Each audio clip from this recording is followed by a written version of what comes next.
There'll now be an opportunity for silent prayer or meditation.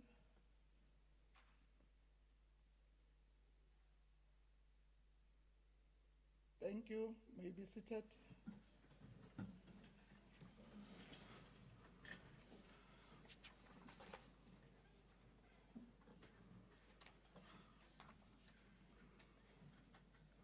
Statements by members. Just a reminder to honorable members that in terms of our rules, the time allocation for member statements is as follows. Each statement is 1.5 minutes. MEC's responses to a statement is 2 minutes, and a maximum of 7 statements are allowed under this rule. Are there any member statements? Honorable Makhabane.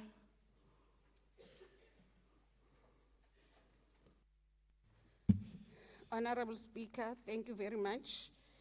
The African National Congress would like to encourage and appeal to our communities, especially social grant beneficiaries, to visit post-bank outlets and have their SASSA Gold Card replaced with a new post-bank Black Card. The deadline is the 31st of August 2026, and the old Gold Card will stop working after this date. Black cards can be collected free of charge at the post-bank service point located inside selected retails, including ShopRite, Checkers, USave, Pick n Pay, Boxer, and Spar. Honorable Speaker, beneficiaries only need to present a valid South African identity document or temporary ID. No forms are required, and cards can be collected in any province regardless of where the grant was approved. Beneficiaries can find their nearest replacement site by dialing *120 *355# on any mobile phone, and these who have already received their Black Cards do not need to take further action. I so move, Honorable Speaker. Thank you. Honorable Tlhophe. Thank you very much, Honorable Speaker, for the statement as raised by Honorable Makhabane. Indeed, every card has its expiring date, and all gold cards of SASSA have reached their expiring date a long time ago, and the agency has tried to renew its existence so that people can use it. But now, people are indeed requested that they go and renew in any bank or the shops that have been indicated by Honorable Makhabane. We are therefore requesting that we all make sure that we spread this news of renewal of gold cards so that our people don't suffer in future. And we appeal that we stay to the date that has been indicated. We make sure that we stick to the closing date that of 31 August, and the number that has been indicated to be assisted, the *120 *355. We are therefore requesting that all people adhere to the change of the gold card, because they won't get their money if they don't. Thank you. Honorable Mlombo. Thank you very much, Honorable Speaker. I rise to render a statement on behalf of the African National Congress to extend our heartfelt appreciation to the South African Police, the Nkangala firefighters, for their swift response after the Ramotsidi Technical High School caught fire on the 19th of May, 2026. The school is situated at the Dr. J.S. Moroka municipality. Honorable Speaker, it is alleged that at approximately 12:30 at night, on the 19th of May 2026, some members of the community who resides next to the school were awakened by a loud noise that was coming from the school, and they immediately notified the acting principal. Upon his arrival, he discovered that The members of the police has already arrived on the scene, and the Nkangala firefighters were called to contain the fire. Honorable Speaker, it was also reported that the front block was already on fire, and this block consists of a small room for food storage for learners, which also burnt down with food inside. The grade 8 class, the staff room, a room where typec are kept, and a strong room where stationery is kept. As the ANC, we want Your to time thank is up, the Honourable relentless Member. effort of our police for their quick response. Thank Your you very time much, is up. Honourable Speaker. Honorable Mashilo.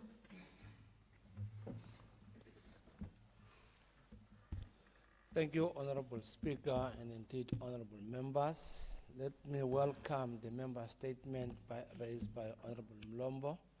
Indeed, we must commend our team when they've done good, regrettably condemned our people who burned the school. The school is not necessarily a government property, but is the property of the people. They will need it tomorrow. One of the education we must give as members here, public representative, is to educate our people. At no point you must fight whoever and destroy the property. It remains assets for the future of our kids. But for that, let's commend our people who are working on fire. Thank you. Honorable Ngumayo. Thank you very much, Honorable Speaker. Honorable Speaker, the Umkhonto weSizwe Party rises to acknowledge the unveiling of the centenary monument of the National Park on the 31st of May 2026, marking 100 years since the official establishment of one of the most world's recognized wildlife conservation destinations. Honorable Speaker, the National Park is not only a symbol for biodiversity and conservation excellence, but it also represents a significant economic and tourism pillar for the people of Mpumalanga and South Africa as a whole.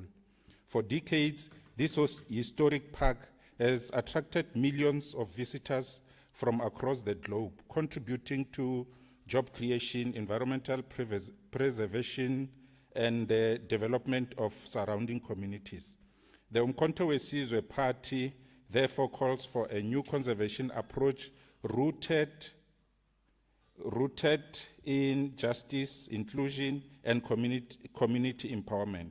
The communities surrounding the national park must become meaningful beneficiaries of tourism, environmental programs, and economic opportunities arising from this internationally recognized heritage site. Honorable Speaker, the fight against rhino poaching, environmental crimes, and illegal wildlife trafficking must also remain a time is up. priority. I thank you, Speaker. Honorable Sidel. No, thank you very much, Honorable Speaker. We indeed welcome the statement from the Honorable Member, and safe to say as a province, through the Honorable Premier, we were part of the 100 years of the commemoration for the 100 years. Whilst acknowledging and appreciating the spin-offs that we are getting through the Kruger National Park, it is acknowledged through the national government, through the memorandum of understanding that was signed both by the parks as well as national government with the communities surrounding the Kruger National Park, as to for the next 100 years, what will be the beneficiation of the local communities from the economic spin-offs of the park, whilst also appreciating the contribution in the past 100 years.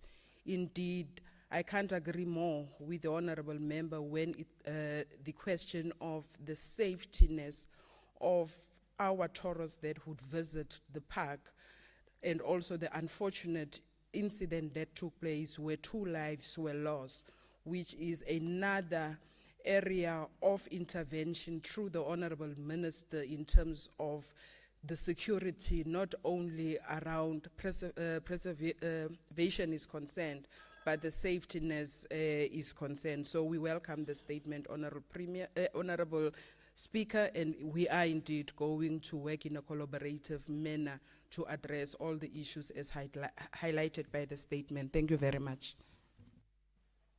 Honorable Mkabela. Honorable Speaker, on behalf of the economic freedom fighters, I rise to condemn in the strongest possible terms the recent surge in fatal shootings recorded within the Calcutta policing precinct. This follows the brutal killing of a man and woman who were gunned down outside a tavern in Madras near Mkhuhlu on Friday, 30 May, bringing the total number of people killed in the area to 8 in the month of May alone. This rise in fatal killings is a clear indication of a deteriorating safety and security situation and raises serious concerns about the effectiveness of current crime prevention measures within the area. Our people cannot continue to live under the siege while criminals operate with apparent impunity. We therefore call on the South African Police Service to leave no stone unturned in investigating these fatal killings and to ensure that those responsible are swiftly arrested and brought before the courts. We therefore call on the Mpumalanga Department of Community Safety, Security and Liaison to urgently strengthen interventions in the area through increased police visibility, intelligence-led operations, and closer cooperation with community structures. This continued rise in violent crime is an attack on the dignity, security, and freedom of our people. Communities in Mkhuhlu Bushbuck region across the province deserve to live in safety and without fear. We extend our sincere condolences to the families and friends of the deceased. We share in their grief and hope they find strength during this difficult time. I thank you. No, thank you very much, Honorable Madam Speaker. And also we appreciate and welcome the member statement raised by Honorable Mkabela. Indeed, Mkhuhlu, around Bushbuck region, Mariti, is regarded as highly problematic area when it comes to crime. We are escalating and making sure that indeed the intervention, we put more serious resources and intervention need to be focused on that area. We also commend on the same vein because recently there was a 3-murder case that was reported of one family. We managed to make a breakthrough on that regard, on the same area, and arrest the 2 perpetrators immediately. It was after a long time that killings are happening in those areas. There was no breakthrough in terms of arrest. I hope and trust that also what Honorable Mkabela is raising, we are going to make a serious effort in terms of making sure that indeed we arrest these perpetrators. Thank you very much. Honorable Cleve Morgan. Thank you, Honourable Speaker. I rise to deliver a member statement on behalf of the Democratic Alliance. In November last year, I did oversight to most of the small parks across Mpumalanga. The frustrations and concerns from the business owners have been heard. In 2025-2026 adjustment budget, 10 million was allocated to MEGA for the upgrade of industrial parks. Sadly, MEGA installed low-quality garage doors. A day later, these doors were broken. It is alleged that they didn't meet industrial standards. The roofs of the units were supposedly fixed and painted, yet the paint used was also of inferior quality, and signs of corrosion and mold is showing on these newly painted roofs. Financial mismanagement at MEGA is threatening economic growth and job creation, coupled with the recent unemployment rate, which increases from 32.3% to 36.3% in Mpumalanga. However, Honourable Speaker, there is hope. For the first time, the Department of Small Business has included industrial parks in the annual performance plan, increasing the national department's targets from 15 to 45, 5 per province. Furthermore, Honourable Speaker, the Department of Small Business has also allocated 10 million for the revitalization of small industrial parks in Mpumalanga. The DA welcomes the steps in the right direction.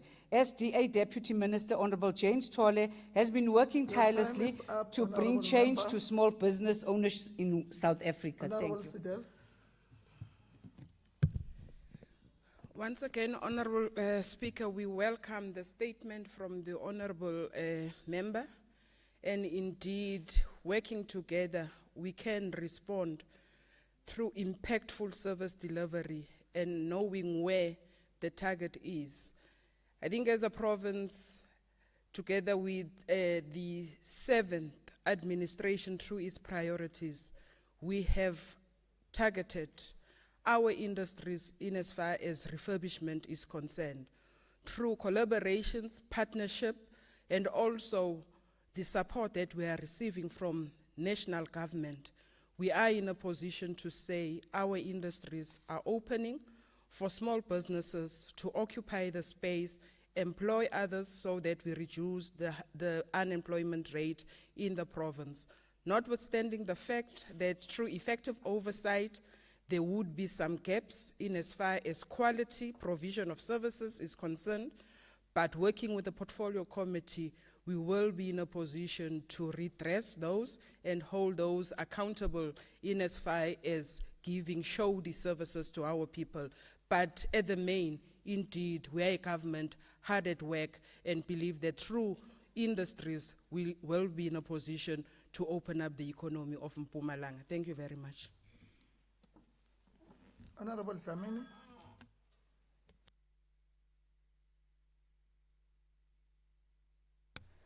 Angibonge kakhulu Somlomo, ngisukuma nokuphakamisa ishukumiso egameni lenhlangano lebusako i-African National Congress. Sithandza kuhalalisela sinenhlanhla sikhulile Nkosi ngekuba sihlabani kumchudzelwane welitiko letemanti nekuhlandeka, Department of Water and Sanitation, Young Water Professional Program.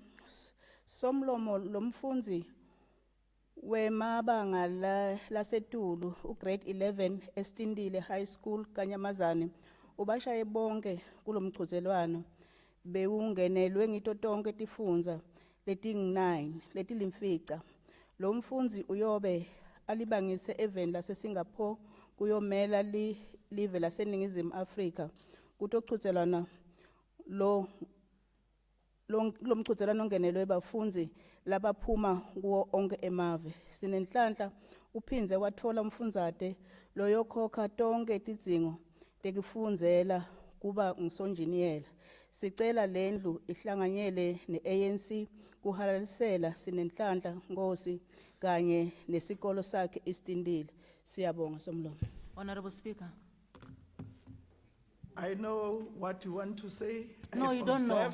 I've observed the time, and it started afresh, and I'm using my phone to check the time. But the time allocation, which is 1 hour 30 seconds, is not yet finished. That is why I didn't stop, Honorable. But why are you not allowing me to speak? Yes, I know.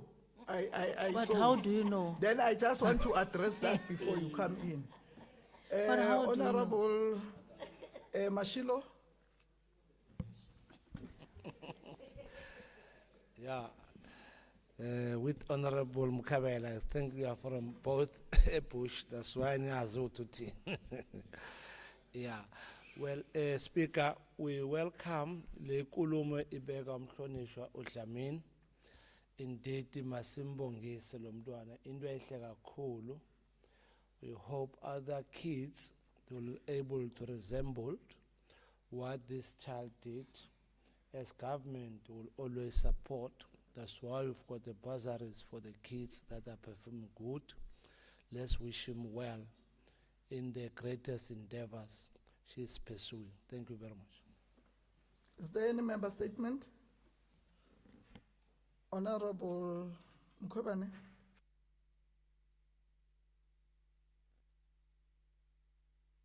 Thank you, Honorable Speaker.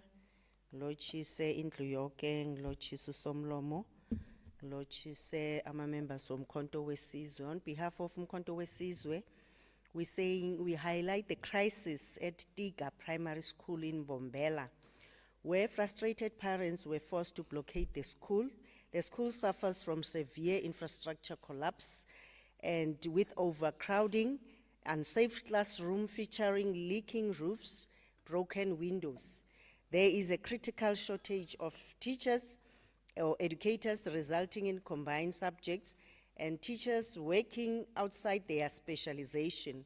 Sanitation facilities are inadequate, and the school regularly experiences days without running water. Despite repeated appeals, the Department of Education has failed to respond or provide solutions. This neglect violates learners' constitutional right to basic education under Section 29 of the Constitution. Parents do not have to shut down the school to be heard. So MK Party's People's Mandate demands free, compulsory, quality education from early childhood. Therefore, the MEC is Your time encouraged is to up. go through the Public Protector Report on systemic investigation Your on time is up, education. Honorable Thank you. Mkhwebane. Honorable Manzini.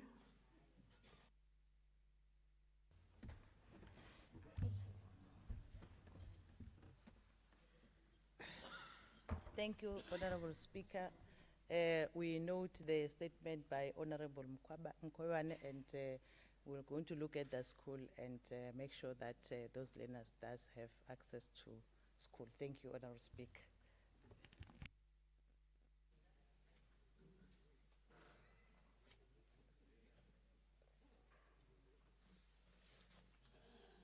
Executive statements. I am informed that there are no executive statements. Administration, I request that you fix the time there because members are looking there and it keeps on changing times. Motions without notice. Are there any motion without notice?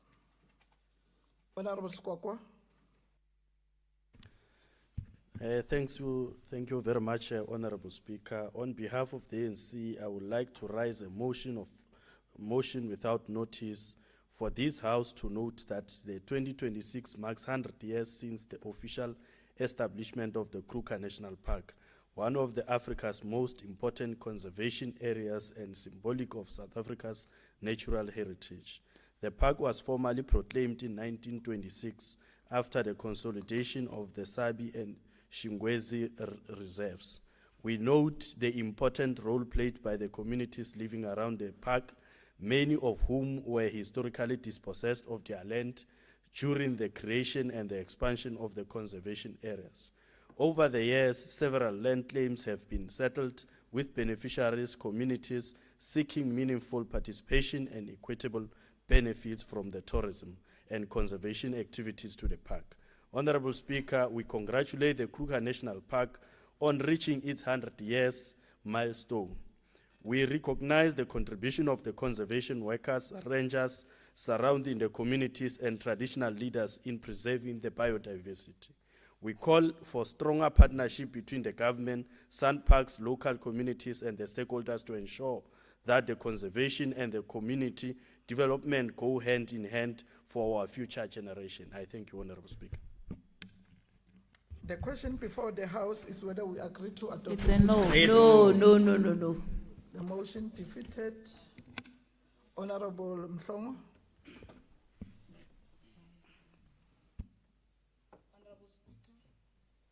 Honorable Speaker, I rise to move a motion without notice on behalf of the African National Congress to congratulate Mamelodi Sundowns Football Club for winning the 2026 CAF Champions League tournament. Sundowns are the first South African football clubs to win tournament twice, thus their second star in the Elite Continental Tournament. Noting that having won the CAF Champions League tournament, Sundowns will, for the second time, represent the country in 3 major tournaments: the CAF Super Cup in October 2026, the International Cup in December 2026, and the Club World Cup in 2029. Further noting that the 2026 CAF Champions League final was a 2-legged final of the 2025-2026 CAF Champions League, the 62nd edition of the African's Premier Club Football Tournament organized by the Federation of African Football, and the 30th edition under the current CAF champion titled contested by Mamelodi Sundowns. What a historical achievement. Salute to the Yellow Nation and their entire technical team for bringing the CAF Champions League home. As the world now focuses on the 2026 World Cup, the ANC is confident that the future of South African football is in good hands. I so move. The question before the House is whether we agree to adopt the motion. Agreed to? Agreed. So agreed. The question before the House is whether we agree to adopt the motion. Agreed to? Agreed. Motion defeated. I request honorable members to utilize the speakers that are there in front of them, because sometimes I might not hear what you are saying. Honorable Lukele. Honorable Speaker, I rise on behalf of MK to make this motion on a matter that goes to the heart of the public trust: the corruption in the office of the Premier and the arrest of 2 officials by the SAPS officers deployed from Pretoria. The office of the Premier is meant to be the center of good governance in the province. It sets the tone for all departments. It is supposed to lead by example on ethics, accountability, and the rule of law. Yet last week, SAPS members from Pretoria descended on that office and arrested 2 officials on criminal charges related to murder. Neither department nor municipal officials, but officials in the office of the Premier. Honorable members, this is not a small matter. When corruption and criminal activities reaches the Premier's office, it contaminates everything below. How can we demand clean administration from the departments when the center itself is under investigation? How can the Premier call for the consequence management when his own house is on fire? The fact that SAPS had to deploy officers from Pretoria tell us 2 things: that the allegations are serious enough to warrant intervention by the national detectives. 2, that there is no confidence that the matter, if handled locally, there will be no interference. Honourable Speaker, it is alleged that the arrest related to murder of an official who was tasked to investigate individuals appointed without proper qualifications. It is further alleged that the public funds were misappropriated. We support the SAPS and NPA for acting without fear. No one is above the law, not even the office of the Premier. We call on the Premier to come before this House and account fully: who are the officials arrested, what are the charges, are there tenders or contract linked to this matter, what financial prejudice has the province suffered? I so move. The matter is sub No. judice. We can't entertain it. Honorable Ndlovu. Thank you, Honorable Speaker.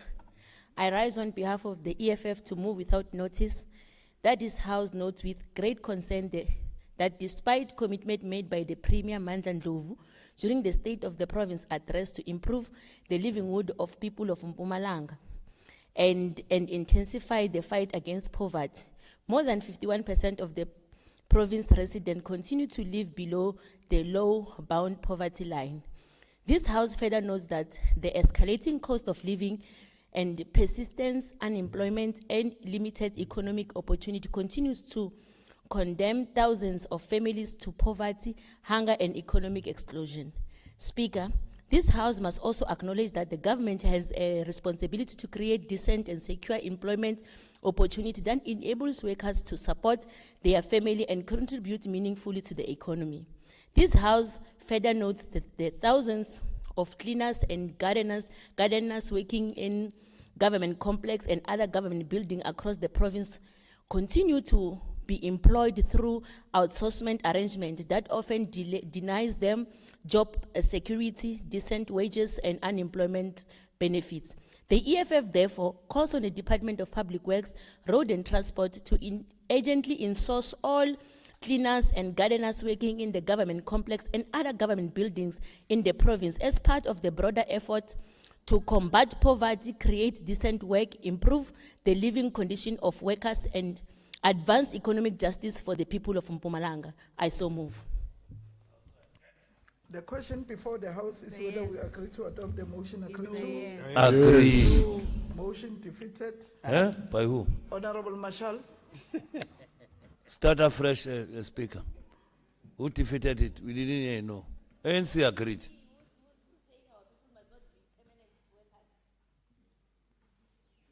The question before the House is whether we agree to adopt the motion. Agree to? It's a yes. Agree. Motion defeated. Honorable Marshall.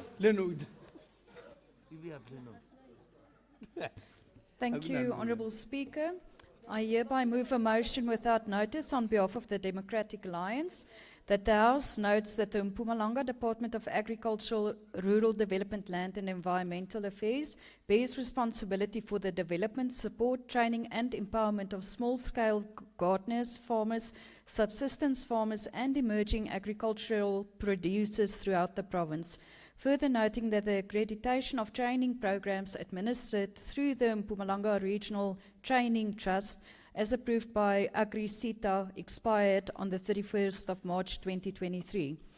As a consequence of the expiry of such accreditation, serious questions arise regarding the validity, the compliance and recognition of training programs, skills development interventions, learnerships and agricultural capacity building initiatives conducted under such accreditation of the expiry date. Further noting that the Democratic Alliance is concerned that public funds may have been expended on training programs and related agricultural development initiatives at a time when the MRTT no longer held valid AgriCita accreditation. Further noting that any training conducted without the requisite accreditation may have prejudiced beneficiaries, compromised the integrity of agricultural skills development programs and potentially resulted in fruitless and wasteful expenditure. That this House resolves that the Premier of Mpumalanga institutes an independent forensic investigation into all monies paid by the Department of Agriculture to the Mpumalanga Regional Training Trust from 1 April 2023 to date. I so move. The question before the House is whether we agree to adopt the motion. Agree to? No. Agreed. No. Motion defeated. Are there any motions without notice? But Munena, stop playing. You can't be saying no to something that you didn't understand. You can't just say no. Honorable Shongwe? It's a no. Honorable Mhlongo. Thank you, Honorable Speaker. Honorable Speaker, I rise on behalf of Umkhonto weSizwe Party to request this House to note with grief and outrage the murder of a 36-year-old woman in Falpank who was killed by a off-duty security guard partner during a domestic violence argument. Honorable Speaker, it is said that the killing took place in front of her 4 children who are now traumatized and left without a mother. The family of the deceased is demanding justice for what they describe as a barbaric and senseless killing. The House should further note that gender-based violence and femicide remains a national crisis, with women killed in their own homes, often by their partners. Honorable Speaker, the children who witness such murder of a parent suffer long life psychological harm. We therefore, as Umkhonto weSizwe demand, that we be reminded that the Section 12(1)(c) of the Constitution guarantees everyone the right to be free from all form of violence from either public or private sources. As Umkhonto weSizwe Party, we request the House to resolve to pass condolences and solidarity with the 4 children and the extended family. No child should grow up carrying the memory of their mother's murder. We therefore call for the MEC of Community Safety and Security and Liaison to confirm that the suspect has been arrested, charged with murder, and denied bail given the circumstance. Ensure SAPS prioritize the investigation and prosecution. Report whether the perpetrator's firearm was legally owned, and if it was, remove as per the Firearm Control Act after the incident. Honorable Speaker, as I close, this was not an incident, it was a femicide. A woman killed by the person who should have protected her, while her 4 children watched. We cannot normalize this. Justice for her is justice for every woman. I so move, Honorable Speaker. Honorable members, I request that you don't bring issues that are sub judice. As the legislature, our rules does not allow us to debate issues that are sub judice. Make sure that when you put your statement or your motion, you don't put issues that are in courts because we can't entertain them as the legislature. Is there any motion without notice? Speaker, can I say something? Honorable Mkhwebane. Honorable Speaker, I plead with you to ask your legal services to understand what, when a matter is sub judice. Here there is no interfering with the court processes, but the administrative part which needs to be looked into, and if the police are failing to investigate, which the MEC needs to look into, or it's about the issues of administration. So I will just plead that possibly you have your legal services checking the boundaries of sub judice in terms of the legislature. Thank you. That is why I indicated that when you coin your statement, you must coin it accordingly so that it does not encroach with the courts. I request all honorable members, when you prepare your statement or your motion, you must not encroach. That was my ruling. I'm not against any motion or any statement, but I don't want us to entertain issues that are still on the courts. But we must hold the executive accountable. Hope everyone will not bring any statement or any motion that is still in the court of law. Is there any motion without notice? Notices of motion. Are there notices of motion? Honorable Malachi. Thank you, Honorable Speaker. Honorable Speaker, noting that poverty remains one of the greatest challenges facing the people of Mpumalanga, with a significant number of households continuing to experience hunger, unemployment, economic hardship, despite repeated commitments by the provincial government to improve living conditions and create sustainable livelihoods. Noting that the high cost of living, rising food prices, and limited unemployment opportunities continue to deepen the vulnerability of working class and the poor communities across the province. Acknowledging that government has a responsibility to create decent and secure employment opportunities that enable workers to support their families and contribute meaningfully to the economy. Further noting that hundreds of cleaners and gardeners working in the government complex and other buildings across the province continue unemployment through outsourcing arrangements that often deny them job security, decent wage, and employed benefit. I therefore move that the House consider in its next sitting to debate the need for Mpumalanga Department of Public Works, Road and Transport to urgently insource all cleaners and gardeners working in the government complex and other government buildings in the province as part of the broader effort to combat poverty, create decent work, improve living conditions of workers, and advance economic justice for the people of Mpumalanga. I so move. The motion is noted and will be dealt with accordingly. Honorable Weber. Thank you, Honorable Speaker. I rise on behalf of the Democratic Alliance to table a notice of motion calling on this August House to debate the increase in gender-based violence victims in places of safety and how to increase the gender-based violence prevention program. I thank you. The motion is noted and will be dealt with accordingly. Are there notices of motions? Formal motions. I am informed that there are no formal motions. Orders of the day. The Secretary shall read the first order of the day. Order number 1, questions for oral reply to the members of the Executive Council. I have a question paper in front of me with questions for oral reply to members of the Executive Council, known as MECs. I am informed that the question paper was duly circulated to all members of the legislature. We'll now proceed to questions for oral reply as they appear on the question paper.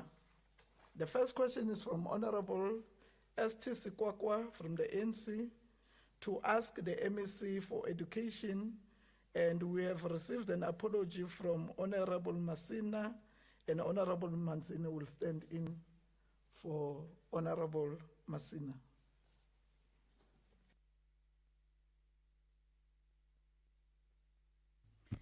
Thank you, Honorable Speaker.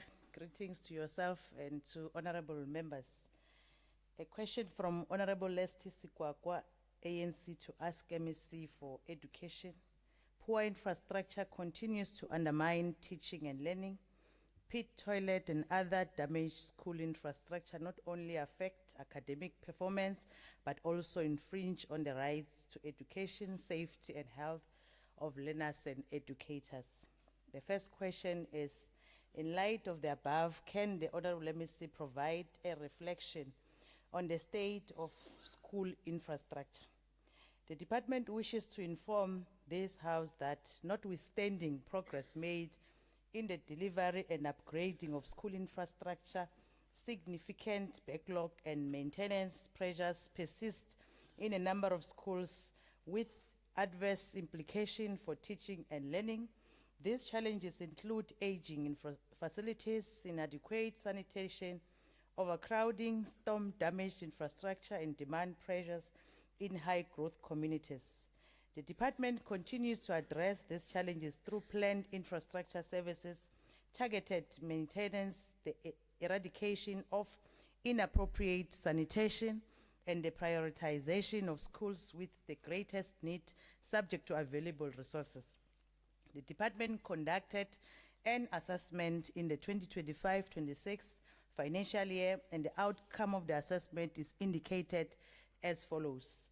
We have 8 schools that are regarded as excellent in terms of their condition, 247 good, 735 fair, and 577 poor, very poor, 61. Can the Honorable MEC provide this August House, the second question, with an update on the progress regarding the allocated sites at Butleng Extension 7 by the Victor Kanye local municipality towards the establishment of schools? The department wishes to inform this August House that the allocated sites at Butleng Extension 7 under the Victor Kanye local municipality remain subject to the prescribed statutory, technical, and intergovernmental processes.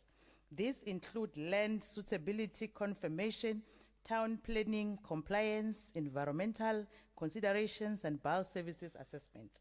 The municipality has identified 2 sites for the construction of a primary school and secondary school, and further engagement with the municipality and relevant stakeholders are continuing.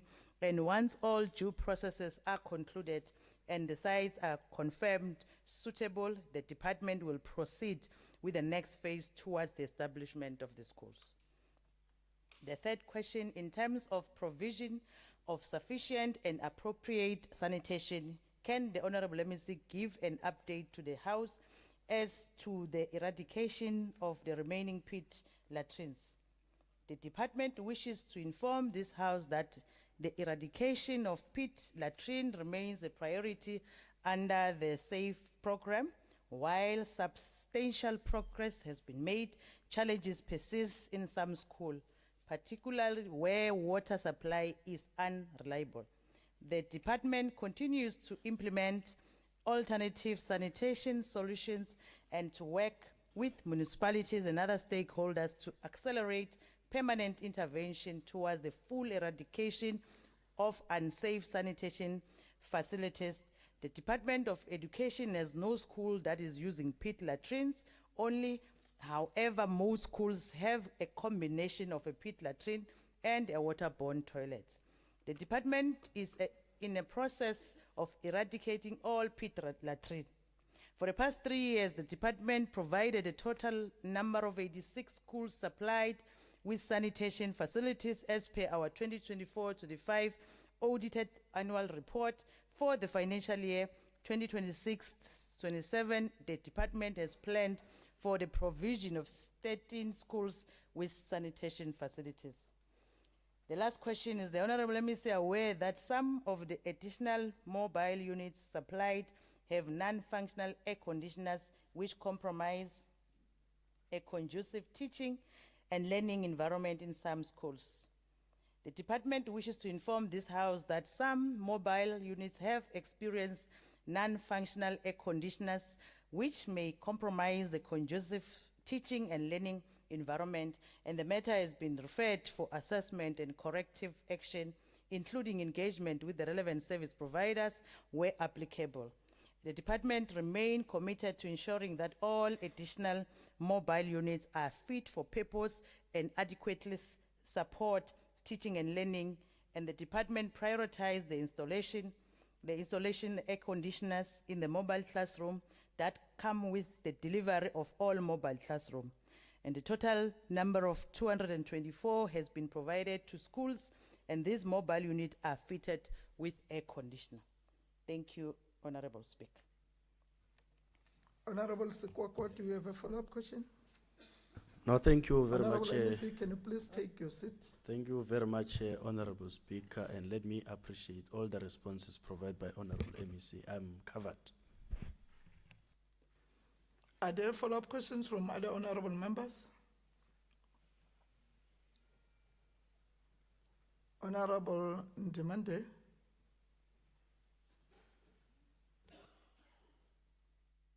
Thank you, Honorable Speaker. The MEC, can the MEC please not mislead the House by saying that we are having 60 schools that are not being attended to concerning the infrastructure? There are not 60, but there are more than 90 schools that are not having the good infrastructure.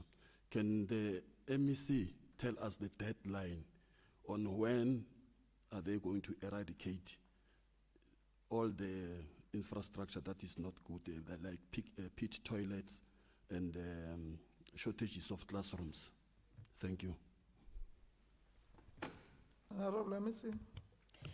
Thank you, Honorable Speaker. As I've said, maybe Honorable Member may consider a facility to be poor or very poor, hence I've given a breakdown in terms of the condition of the schools in the province. So it might happen that you are adding another facility where we, in terms of the proper assessment, is not very poor or fair, because these are done by professionals. Then they give us as a department a report in terms of the condition. It's not like when you go and look and think that this is poor, this is bad, but these are professionals that have done a proper assessment in terms of the status and the condition. I've already indicated that in terms of budgetary constraint and the number of facilities that is going to be attended in this financial year based on the financial constraint. What is good is that we know that what is the status and the condition of the schools in the province. And as and when the department is allocated with budget, we'll be able to be in a position to eradicate and deal with all the infrastructure that are not in good condition in the province. Thank you, Honorable Speaker. Follow-up questions from other honorable members? Thank you, Honorable MEC. The next question is from Honorable J.E. Lukele from the MKP to ask the MEC for Culture, Sports and Recreation, and we have received an apology from the MEC, and Honorable Tomo will stand in for Honorable Mabuza.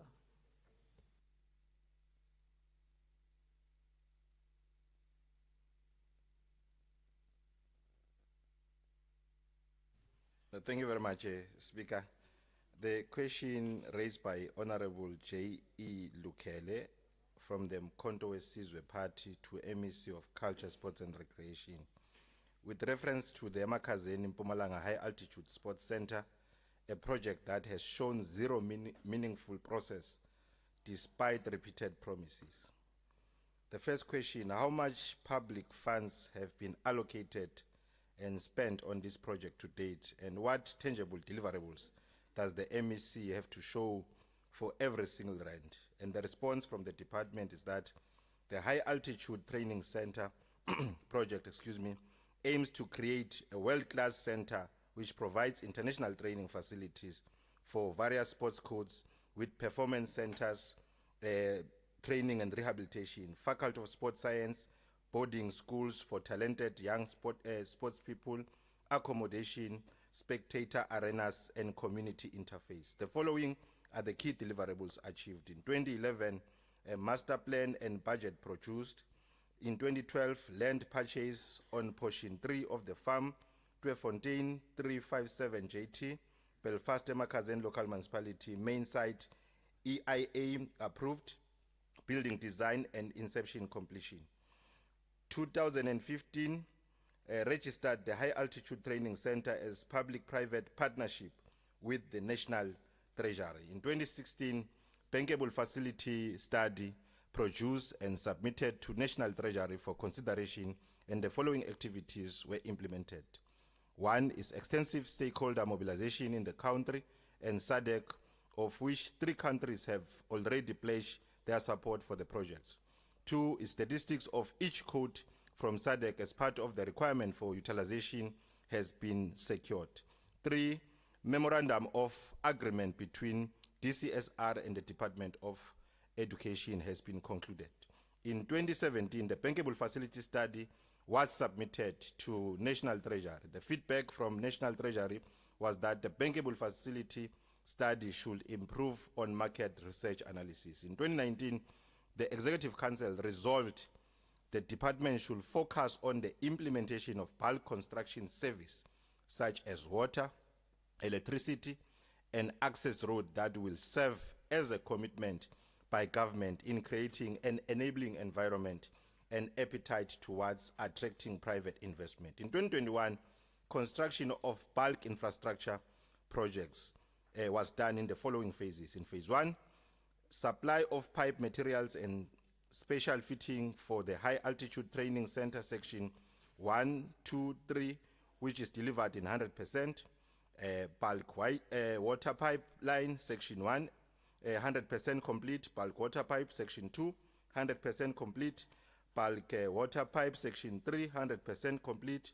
The 7 milliliter reservoir is currently at 92% complete. Phase 2, which is the 3.2 milliliter wastewater treatment, is currently at 56% complete. Phase 2, again, mechanically and electrically, for the wastewater treatment plant to be advertised during the 2026-2027 financial year. Phase 3 is construction of the access road and related road infrastructure is still coming. The last phase, which is phase 4, is bulk electricity reticulation and is also still coming. The total amount currently spent on the project is 329,609,586.98 cents of public funds have been spent on this project. The next question, will the MEC immediately issue a directive to cancel the Emakhazen High Altitude Sports Center project and redirect the remaining funds to existing functional sports and facilities in the province? And the response from the department is, Honorable Speaker, the High Altitude Training Center was envisioned to provide a world-class sport facility which have spin off towards positioning of much needed basic services such as water, road infrastructure, and electricity. This work is still work in progress and as indicated above, and can only be implemented within the allocated resources. On the other hand, the department is soliciting private investment through the private-public partnership. The first step is to conclude bankable facilities feasibility study to be approved by the National Treasury. This work is still in progress, and determination to continue or not will be made after the feasibility study, which confirms if the project is bankable or not bankable. Should the project not be bankable, the infrastructure such as water, roads, and electricity will benefit the local community. Question 3.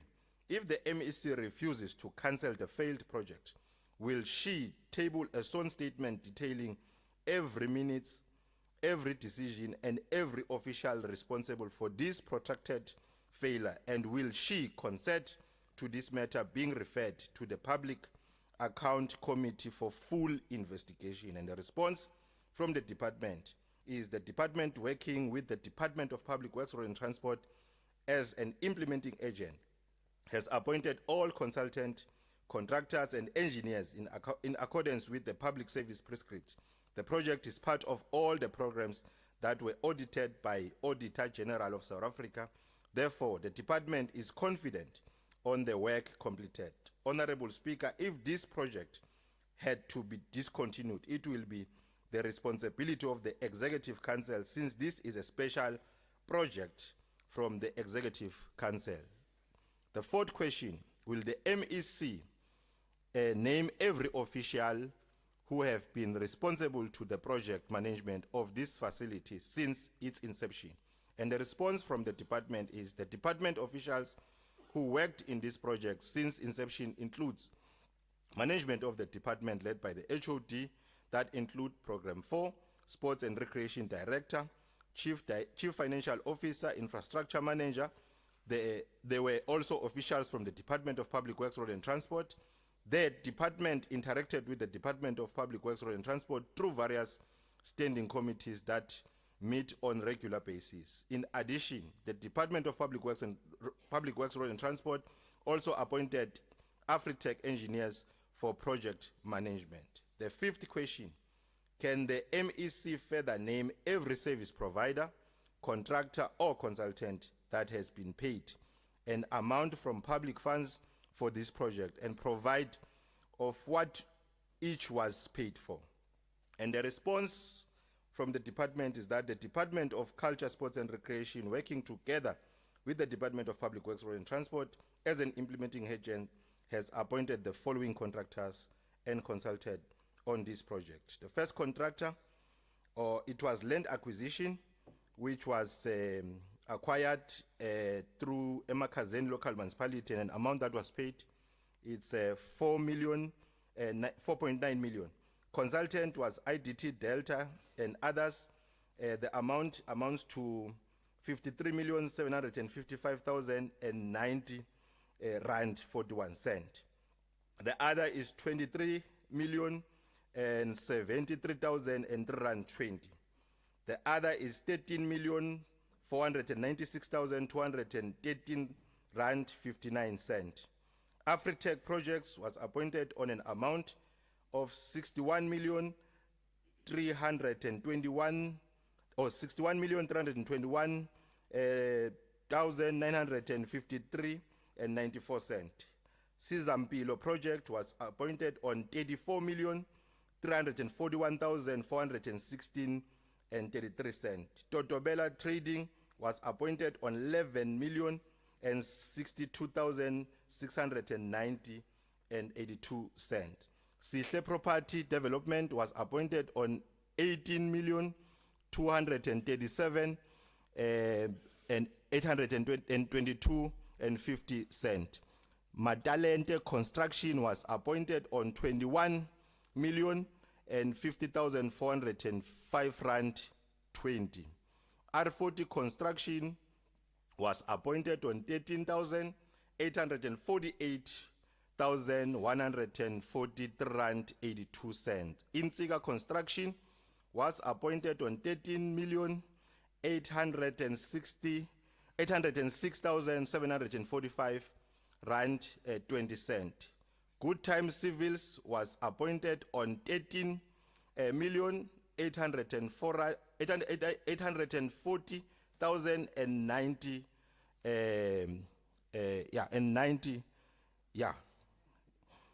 Makayeni Sint was appointed on an amount of 18,621,439 and 15 cent. NDK, which is the last contractor, was appointed on 28,290,572 and 85 cent. This will bring us to a total of 329,690,586 and 98 cents. That brings me to the end of the question, Honorable Speaker.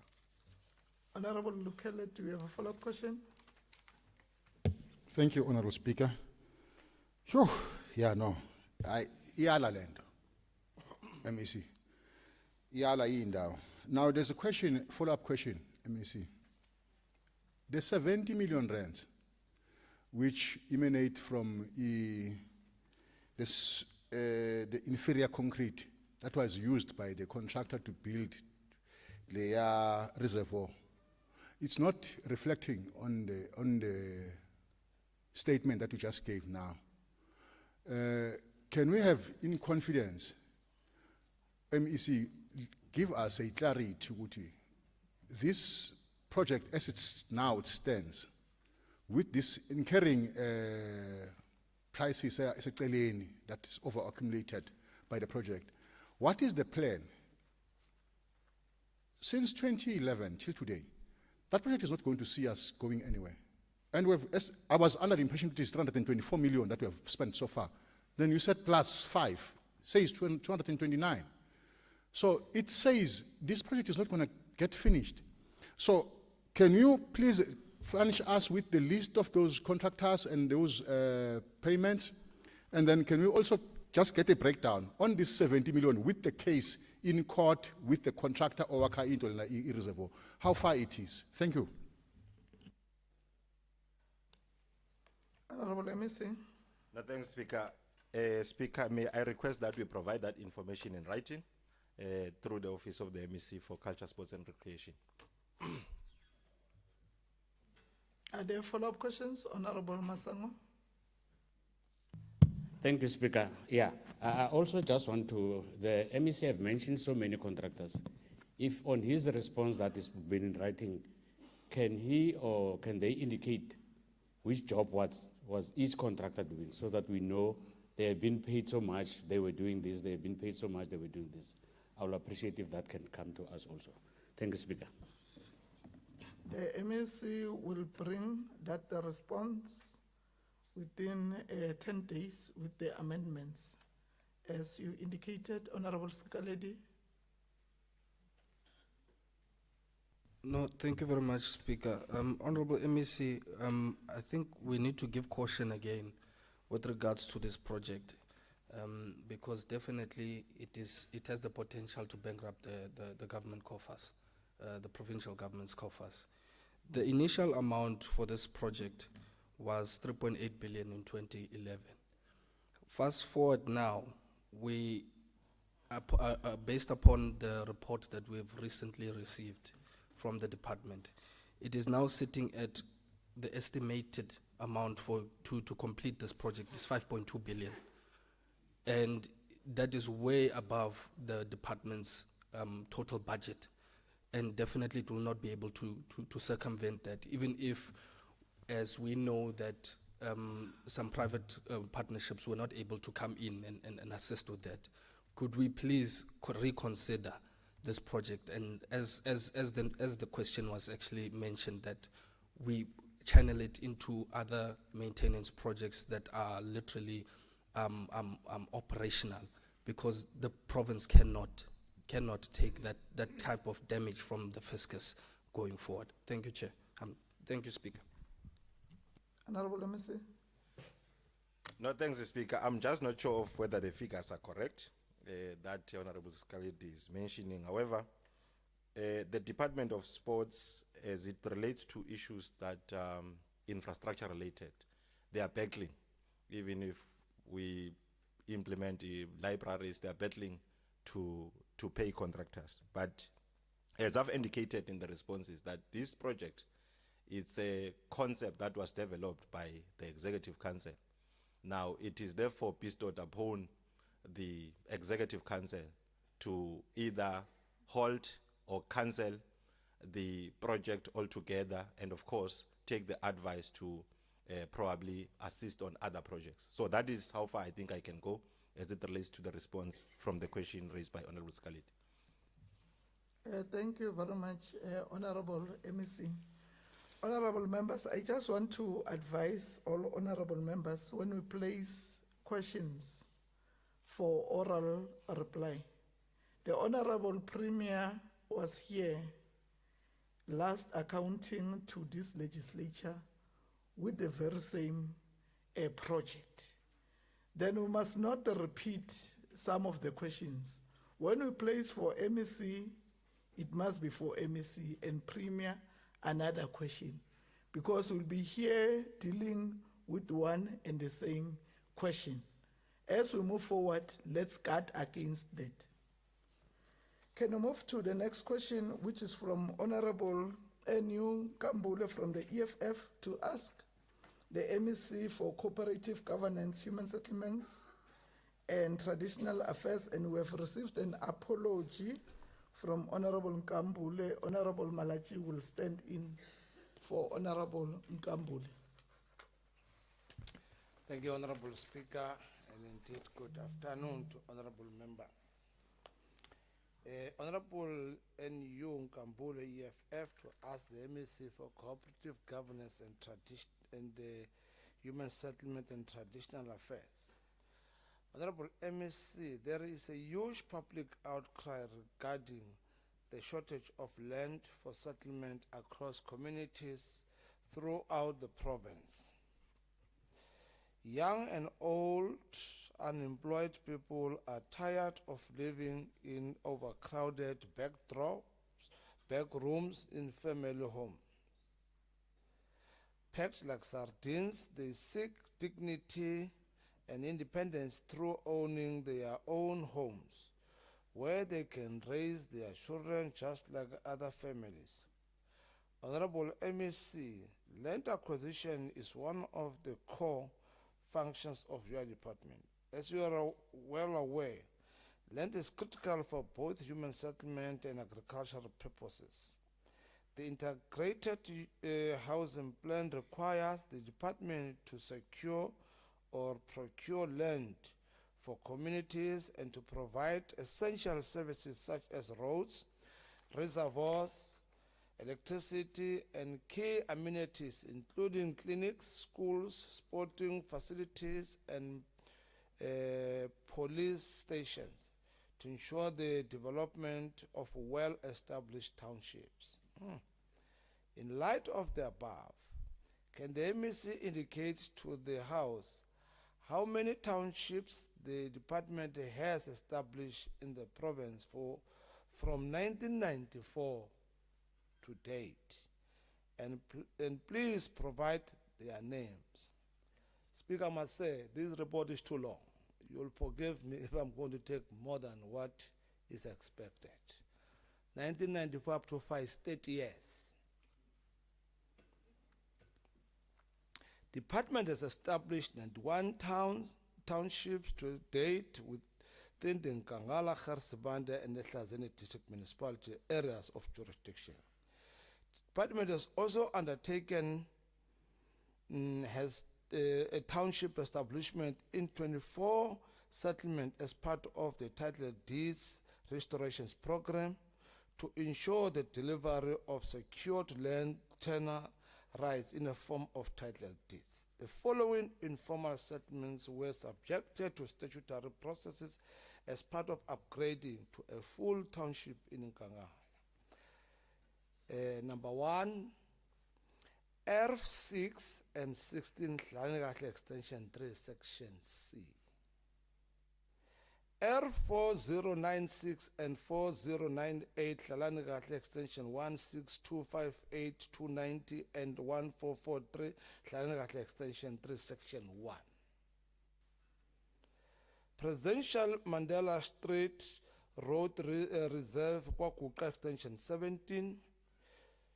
Siyabonga Pola ERF 1041 and 1057, Pola remaining extension of portion 2 of the farm Princehof 2 as the SI. 38A and 38B, Noordgedag plot 85, 86, 88, Mpumalelweni extension 11. Portion 3, 9899, 100 of the farm Noordgedag 300 JS Mpumalelweni extension 9. ERF 396, 3974449416421 Clarnet extension 1. Portion 669 and 123 of the farm Blesbok Lachte 296, Malekane, Sohopodi, and Makofane area.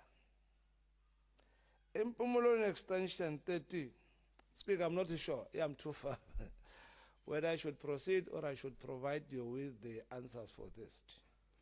And I'll go to the next question. Honorable Malachi. Yeah, no, thank you very much, Honorable Speaker. I think the MEC can provide that in writing to us. Okay. Thanks, Honorable Malachi. Let me go to the next question, which is question 2. I take it, Honorable MEC, you'll respond in writing all the questions. Okay. Is that the Is case? that so, Honorable Malachi? No, I agree, Speaker, the Honorable MEC was saying in question 1. Yeah. The reason I'm saying that all the questions arose from 1994 and it will take long. That is why I'm saying the MEC can respond in writing, because when he comes to question 2, you will realize that the amounts, year 1, year 2, year 3, up to 30 years, then the time allocation, you won't finish, because you've got 4 minutes to finish these 4 questions. Well, the other question are probably less than that, Speaker. Okay. If you may allow. If that is the case, it's fine. Okay. Question 2, can the MEC share with the House the total amount the department has spent on township establishment from 1994 to date? I can see this in election questions. Department has to date spent almost 842 million towards the statutory processes in the establishment of township. The figure does not include the cost of installing municipal engineering services within this township. Question 3, can the MEC indicate how many beneficiaries have benefited from township establishment from 1994 to date? 92 townships have combined 216,666 tents and housing almost over 398,000 beneficiaries, have received full subsidies from the National Housing Program with both proclaimed township and rural areas. Question 4, can the MEC share how much has been spent specifically on land acquisition from 1994 to date? The amount spent on the land acquisition is almost 802 million since 2014 as per our records. Question 5, can the MEC indicate whether the department has plans to acquire more land for communities and how much has been allocated for this purpose in the 2025-26 financial year? Department has planned to acquire more properties in the Paleseng, Malahleni,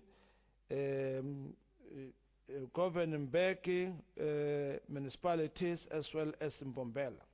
The properties are prescribed as below: portion 29 of Farm Dorenhoek, portion 53 Farm Zeiferfontein and Clarinet, etc. The allocated amount for the acquisition of the properties is for now, for 2025-2026, still under calculations because the process of negotiations are still underway. Thank you very much. Honorable Malachi, do you have follow-up questions? Thank you, Honorable Speaker. Honorable Speaker, yes, I do have follow-up questions. Honorable MEC, there is an outcry in the communities, in the entire Mpumalanga, of the beneficiary list, because the beneficiary list benefit individuals and politically connected individuals. And therefore, what is the intervention of the department in this regard so that everyone must have equal share in terms of the beneficiary list? Honorable MEC. The beneficiary list must be presided by council and gets publicized for transparency. That will deal away with the notion of connected, because anyone will know what number he occupies on the list. Thank you. Are there follow-up questions? Honorable Sidiwe? Yeah, thank you, Honorable Speaker. Well, Honorable NEC, as you know that the issue of land acquisition has been one problematic issue for the provincial government, to an extent that some people were arrested about these dodgy land deals. What is the process that you have followed to make sure that there's no repeat of such corruption that took place previously?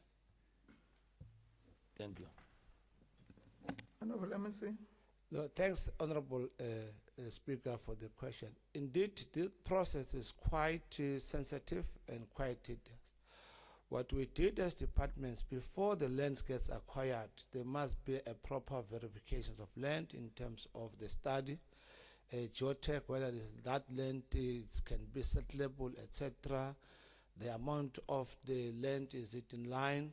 How many quotations, evaluation has been made, proper negotiations to avoid any setup of that. That's what we have done, precisely to run away of what has happened in the past, because it can repeat. History can repeat itself. We're aware of that. Thank you very much. Another follow-up question?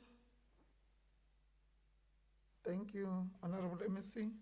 The next question is from Honorable P. Grobler from the DA to ask the MEC for health, and we have received an apology. Can the Honorable MEC respond in writing? Then we'll proceed to the next question, which is from Honorable S.S. Mahlangu from the ANC to ask the MEC for Economic Development and Tourism. Over to you, Honorable MEC.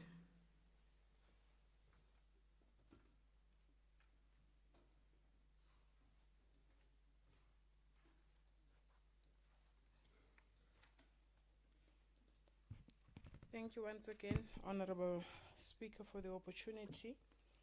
Indeed, Honorable S.S. Mahlangu from the ANC asked the MEC for Economic Development and Tourism a question that is related to the SETA investments and focusing on vocational training, particularly in sectors like your manufacturing and clothing.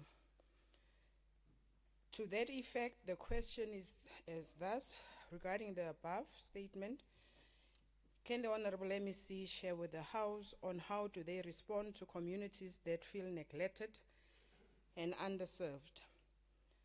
Our response to the question is that the department is facilitating incubation programs through our Mpumalanga Stainless initiatives to intervene in skills development and metal, as well as our steel fabrication and welding, as well as the wood and furniture training through the FinTech. In addition to the skills development and incubation programs, which provide business skills development support and shared industrial infrastructure. We are indicating before the House that 20 young people will be trained in the stainless steel fabrication in Kangala District Municipality, as well as 30 young people from the 3 district municipalities will be trained and incubated through the FinTech in wood and furniture manufacturing during the current financial year. We are also alluding to the fact that the annual performance plan of the department has planned target for our MSMEs in manufacturing, more specifically in textile and clothing. All targets are being met and reported on an ongoing basis with regards to our quarterly reporting format. The department has several partnership agreements with the public and private sector stakeholders to assist in terms of skills development, specifically on manufacturing. The second question reads as follows: what programs exist to support youth employment and skills development. Our response to the question is that the department is facilitating the National Export Development Program through the Department of Trade and Industry and Competition in collaboration with our entity called MEGA. This national program is run by the DTIC through their Trade and Investment Unit. Most of the attendees are from the youth sector, I must make mention. They are also taken through a number of intense training phases of the Exporter Development Program to become global exporters. We are also having training programs that include training phases such as the export awareness workshops, introduction to exporting, planning for exporting courses, succeeding in exports, global exporting, successful use of exhibitions for exporters. We are also indicating that the successful use of trade missions for exporters are some of the courses or training that we are offering to our youth. The above initiatives form part of the Exporter Development Program, which is designed to benefit our youth and other designated groups like your women and people with disabilities. In addition to that, the department implements an incubation program that is focused on priority sectors such as manufacturing and forestry, through which our young people are provided with practical skills to enable their participation in the various industries. In this regard, the department can report before the House that the Mpumalanga Stainless Steel Initiative, established to promote the beneficiation of stainless steel, will train 20 youth-owned SMMEs in stainless steel production to enable them to secure contracts within the industry. Furthermore, the Furniture Technology Incubator will train, as mentioned above, the 30 young people. Safe to mention that in terms of small-scale furniture manufacturing, it will be at the faculty in White River within the city of Mbombela. The third question that was posed was, are there any partnerships with private sector or NGOs to empower the youth? We are saying as the department, we are working closely with our Mpumalanga Green Cluster Agency, which was established to coordinate the green economy activities in the province of Mpumalanga. In advancing youth development, the Mpumalanga Green Cluster Agency has launched the Green Innovation Competition aimed at promoting innovative green solutions, technologies, products, services within the province of Mpumalanga, having partnered or sponsored also in terms of the winner by our Seriti Greens. In partnerships with the private sector, we are also responding to attractive prices as well as access to various support mechanisms that are offered to winners, runner-ups, and third-placed participants to further develop the ideas or products within the industry. Indeed, Honorable Sprima, I can go on and on in terms of other interventions that are focused on youth skills development, which also include the establishment of our Green Skills Development Steering Committee comprising of the academic institutions, developers, and funders, as well as the development around our Green Skills Development Strategy and its implementation thereof. We are also highlighting that working with the University of Mpumalanga, the TVET colleges within the province, our training providers and other academic institutions to develop a curriculum or qualifications in green skills, including that of the solar installation and maintenance, as well as wind installation and maintenance, hydrogen safety, health and environmental management.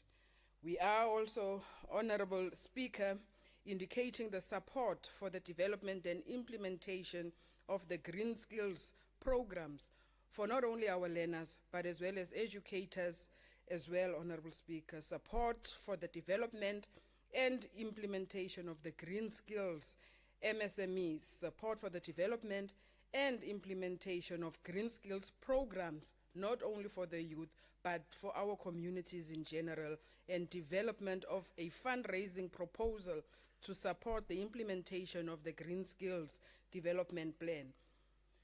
We are also further saying that the department has signed a memorandum of agreement with Mintech to facilitate skills development in surface mining. During the current financial year, we are indicating before the House that 25 young people from Chief Albert Lutuli local municipality will be receiving training in small-scale mining. In addition to that, the department will provide underground mining skills development opportunities for our youth in Tabacheu local municipality. In addition to that, the department has entered into an agreement with Standard Bank to provide mentorship to all our youth MSMEs, supported through the Memorandum of Agreement with our NYDA, which we know as the National Youth Development Agency. The department has also concluded a Memorandum of Agreement with the Auto Habza to broaden the TIRE initiative and empower our youth and women across the wider automotive sector value chain. The program, currently at a conceptual stage with the stakeholders, is expected to provide designated groups in training, incubation, and adventure creation opportunities in the automotive sector. All these partnerships, Honorable Speaker, are aimed at empowering our youth in the province of Mpumalanga. Thank you. Honorable Mahlangu, do you have follow-up questions? Thank you, Speaker. Yes, I do. Honorable Speaker, let me start by appreciating the well response and comforting responses from the MEC. Our follow-up question, what mechanism are there in place to ensure that training respond to local economy priorities, especially in the rural municipalities? Thank you. Honorable MEC. Thank you very much, Honorable Speaker. Indeed, our target is township and rural support to our people. We are indicating to the Honorable Member that through MEGA, we are ensuring that training and skills development programs respond directly to the local economic priorities, through which continuous engagement with municipalities, industry stakeholders, as well as CITAs, TVET colleges, sector departments, and local communities. This enables the agency to identify priority sectors and implement targeted programs that are aligned to the economic potential of specific districts and our local municipalities. We are indicating before the House that currently we are implementing several programs that are directly linked to local economic activities and employment opportunities within the province of Mpumalanga. Through the National Skills Fund Artisan Development Program implemented in partnership with Forex Institute, MEGA is facilitating artisan training programs in electrical, plumbing, and welding trades, benefiting the youth across the province of Mpumalanga. This province, Honourable Speaker, however, are specifically aligned to the infrastructure, construction, energy, and manufacturing sectors, which remain key economic drivers in both urban and rural municipalities, and is aligned to our municipal IDPs. In partnership with the Department of Employment and Labor through UIF labor activation programs, MEGA is implementing various occupational and technical skills development programs targeting unemployed youth. These programs are designed to address local labor market demands and improve access to sustainable employment opportunities, particularly within the rural communities, in line with the medium-term development plan. We are also indicating the rural municipalities. Tourism interventions are informed by the tourism potential, cultural heritage assets, natural attractions, and tourism development opportunities identified within the municipal integrated development plans, as I've indicated, as well as their strategies and provincial tourism growth priorities, Honourable Speaker. This enables the department to direct skills development initiatives towards areas where tourism can create sustainable employment and enterprise opportunities. The department, however, does prioritize as well training programs that support the growth of community-based tourism enterprises, accommodation establishments, tour guiding services, hospitality operations, cultural, heritage tourism, adventure tourism, as well as the tourism value chain opportunities. Emphasis, however, Honorable Speaker, is placed on empowering our youth, women and small businesses located near the key tourism attraction sites, as well as our tourism attraction youths. Furthermore, we are indicating that tourism training programs are developed in consultation with the tourism industry to ensure that participants acquire the necessary skills that are relevant to the needs of the sector and enhance their prospects of employment and self-employment. We are also indicating the issue of training institutions and other stakeholders. The department seeks to ensure that training interventions contribute directly to improving service standards, increasing tourism participation, and creating sustainable livelihoods within the rural communities. We believe, Honorable Speaker, honorable members, tourism skills development is not undertaken in isolation, but it is deliberately aligned to local tourism opportunities and broader objectives of growing the tourism economy, particularly in rural areas where tourism remains a significant driver for our economic development and job creation as outlined in our priorities, Honorable Speaker. Thank you.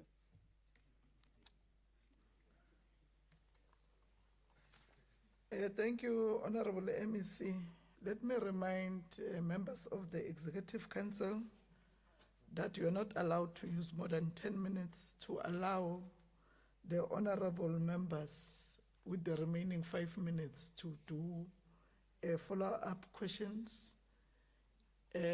Honorable Okele, that's my discretion, my 3 minutes. Thank you, Honorable Speaker, for that discretion. Honorable MEC, thanks for the comprehensive response to the questions raised by the Honorable Mahlangu. My question is in relation to agro-processing.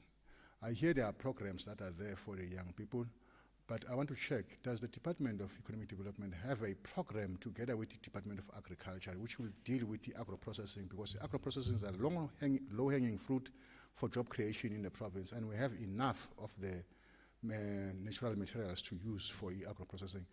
Do we have a program in that regard for the young people of the province? Thank you. Honorable MEC. Thank you very much, Honorable Speaker. Direct response to the Honorable Member.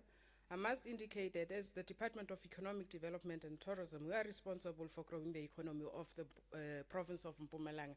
Indeed, not only agriculture, but all departments are an enabler for us to realize that. And indeed, there are many programs that we have collaborated with the Department of Agriculture to ensure that we respond to those that are interested in agriculture through agro-processing, and also making use of our infrastructure in as far as the food market is concerned, so that indeed our people of Mpumalanga are part of the value chain, and making use of the Nkomasi SEZ as well to interlink with the other neighboring countries as well. And indeed at the center is agro-processing, because indeed agriculture is the economic, or one of the economic drivers of Mpumalanga province. Thank you, Honorable Speaker.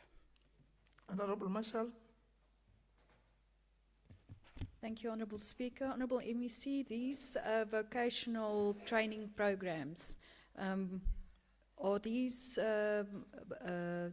facilitators checked in terms of their accreditation?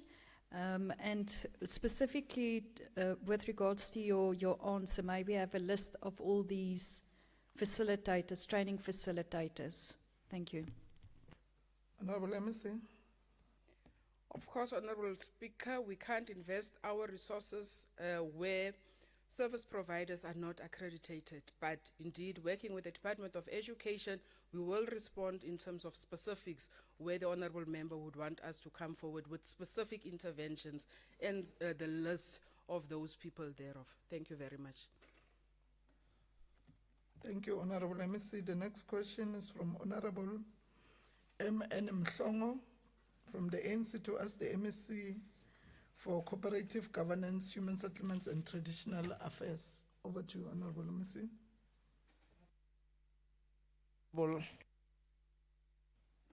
Honorable M.N. Mhlongo, ANC, to ask the MEC for Cooperative Governance, Human Settlement and Traditional Affairs over a medium-term plan to continue focusing on developing human settlements, upgrading informal settlements, upgrading wastewater treatment plant, and creating an enabling environment for affordable housing.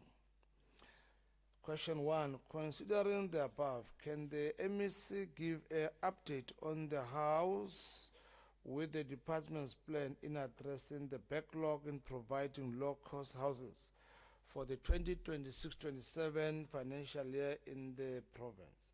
I will respond as follows. The houses or housing backlog as December 2024 set at 329,738 housing applicants in need of government subsidized housing. Amidst the increasing demand for housing, the funding for the delivery of housing, that is Human Settlement Development Grant, has seen a 37% decline in the past 8 years.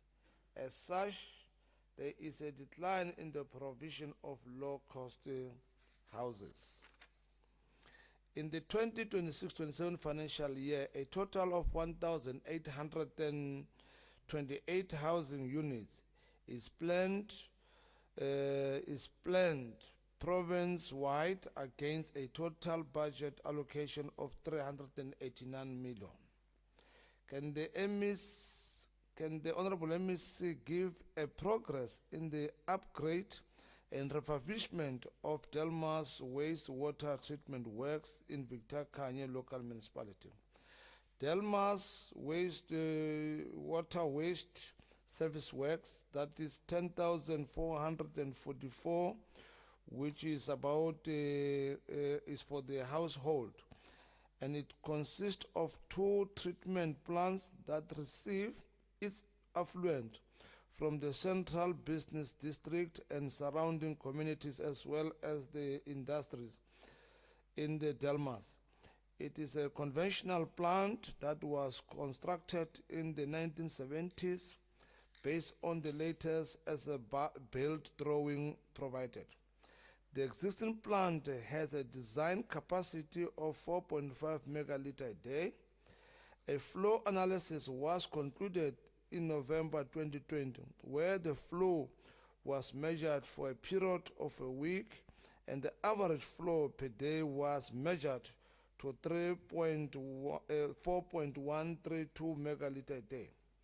The current operating capacity at Delmas wastewater treatment plant is inadequate to manage the current organic loads. As such, there is a need for upgrade of a plant for meet the current loading as well as the future projection. Currently, formwork is in place for the construction of walkways on the BNR so that they can be casted. But the current heavy rainfalls are making it difficult for the cast. Steel has been fixed for the construction, for the chlorination chamber. All the existing ponds have been cleaned and the existing sludge have moved to the drying pads. Work on the secondary settling tank 2 has commenced. All the foundations have been casted as well as steel has been fixed for the walls. Formwork is in place for the casting of the walls. Excavation has been done for the SST1, but the heavy rains are making it hard for the casting of a foundation. Continue pumping for water out of taking place. Once the rains subsided, construction will continue. As we appreciate, it's now winter and we're going to do that. Almost 85% of the project is about to be complete. Question 2, noting the above, 2 municipalities have continued to remain financially non-viable. Are you ready to place them under administration? If not, why are you reluctant to do so? Department will not place the municipalities under administration, but will continue providing them support in terms of Section 154(1) of the Constitution and Section 155(6) of the Constitution of the Republic, read with Section 105 of the Municipal Systems Act. These 2 municipalities are under the Financial Recovery Plan in terms of Section 139(1). Honorable MSc, on which question are you? Question 2. Question. Are you responding to question 18, which is from Honorable M.N. Mhlong? Because what you are responding to does not align with the question.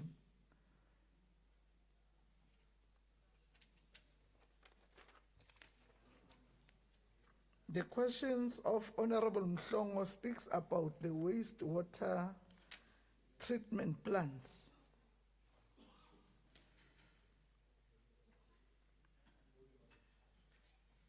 Oh, yeah. Well, I think it's 2 questions. Honorable Speaker, you are correct. I did respond to question 1 of what he has asked, and now our problem was to deal with question 2. Mistakenly, it's overloaded. It's over. To Honorable Masango's question, my apology. The next question of Honorable Mhlongo was that, can the Honorable MEC give an update on the House with the district municipality disputed its finding as the council classified the area as a greenfield, whereas there is an existing water works treatment. Honorable MEC, can you respond to question number 2, which states that, can the Honorable MEC give a progress in the upgrade and refurbishment of the Delmas wastewater treatment works in Victor Kanye local municipality? You must fire the Then MEC. the other one is question 3, which What- you are raising. Well, I've responded to that. I said Delmas water treatment plants of 10,444 households and it consists of the 2 Honorable treatment Mhlongo, plants assist that us, it's your receive question. the affluent from the central business Honorable district. Mhlongo. Honorable MEC, can you please take your seat? Honorable Mhlongo, it's your question, assist. Honorable Mkabela, can you please not interrupt while other honorable member still speaking? Can you please conduct ourselves according to our rules? Can the Honorable MEC proceed with the last question? With the last question. Okay, because there are 3 questions in the main. The third one, correct. The third question, can the MEC give an update to the House with the district municipality disputes? Its finding, disputed its finding as the council classified the area as a greenfield, whereas there is an existing water works treatment, as well as they classified the area as a residential area, whereas it is an industrial area. Up to so far, the Council for Geoscience has not corrected the geotechnical report, as the district municipality has not received the corrected geotechnical report. The Nkangala district municipality has previously made follow-ups with the council, but promises to send it has not yet filtered. However, we have made a follow-up and we've got a commitment from the CEO of the Geotech Science to provide us with a detailed report in due course. Thank you. Honorable Mhlongo, do you have follow-up questions? Thank you very much, Honorable Speaker. No Can you follow-up please take your questions seat, Honorable from my MEC? side. Thank you. Are there follow-up questions from other honorable members? Honorable Masango? Yeah, thank you, Speaker. MEC, when we were in Victor Kanye, the very same problem of the geotech, we were promised that it will be concluded. Can we just find out the final date so that we are really sure when is it going to be completed, because it's just being postponed and postponed like that. Thank you, Speaker. Honorable MEC. No, thanks, Honorable Masango. As I said, we've just get a confirmation from the CEO. Certainly, we should get the response not later than the 15th of June, as he has promised us, the CEO of the Geotech Science. Honorable Marshall. Thank you, Honourable Speaker. Honourable MEC, are you aware that due to the failure of upgrading and refurbishing of the Delmas wastewater treatment works, sewage is flowing into a river going all the way to Bronkhorstspruit Dam? Thank you.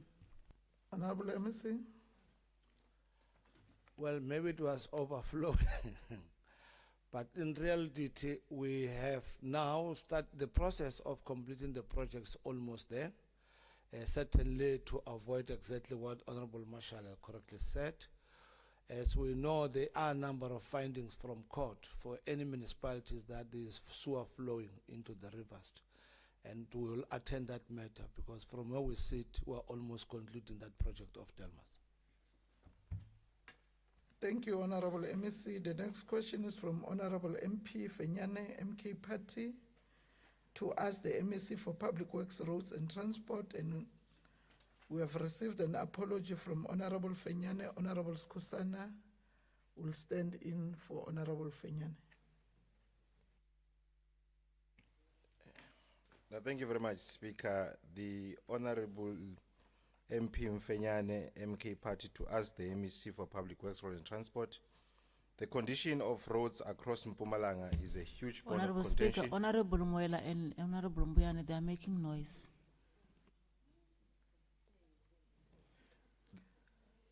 They did not converse aloud. I did not hear them. Can I you heard proceed, Honorable? I heard them, I'm a member, Giri. The condition of roads across Mpumalanga is a huge point of contention. They affect safety, transport cost, emergency response time, and economic activities. These unsafe roads block access to clinics, schools, and economic opportunities. Most municipalities' rural roads are particularly undrivable after rains. The first question: what is the quantified provincial roads maintenance backlog in kilometers and in rand value? And what percentage was cleared in 2024, 2025 versus 2025-2026 financial year? And our response, Honorable Speaker, is that the provincial road network is 12,866 kilometers, of which 4,769 is paved roads and 8,117 is gravel roads. The total cost to clear the maintenance backlog on the provincial road is approximately 45 billion rand.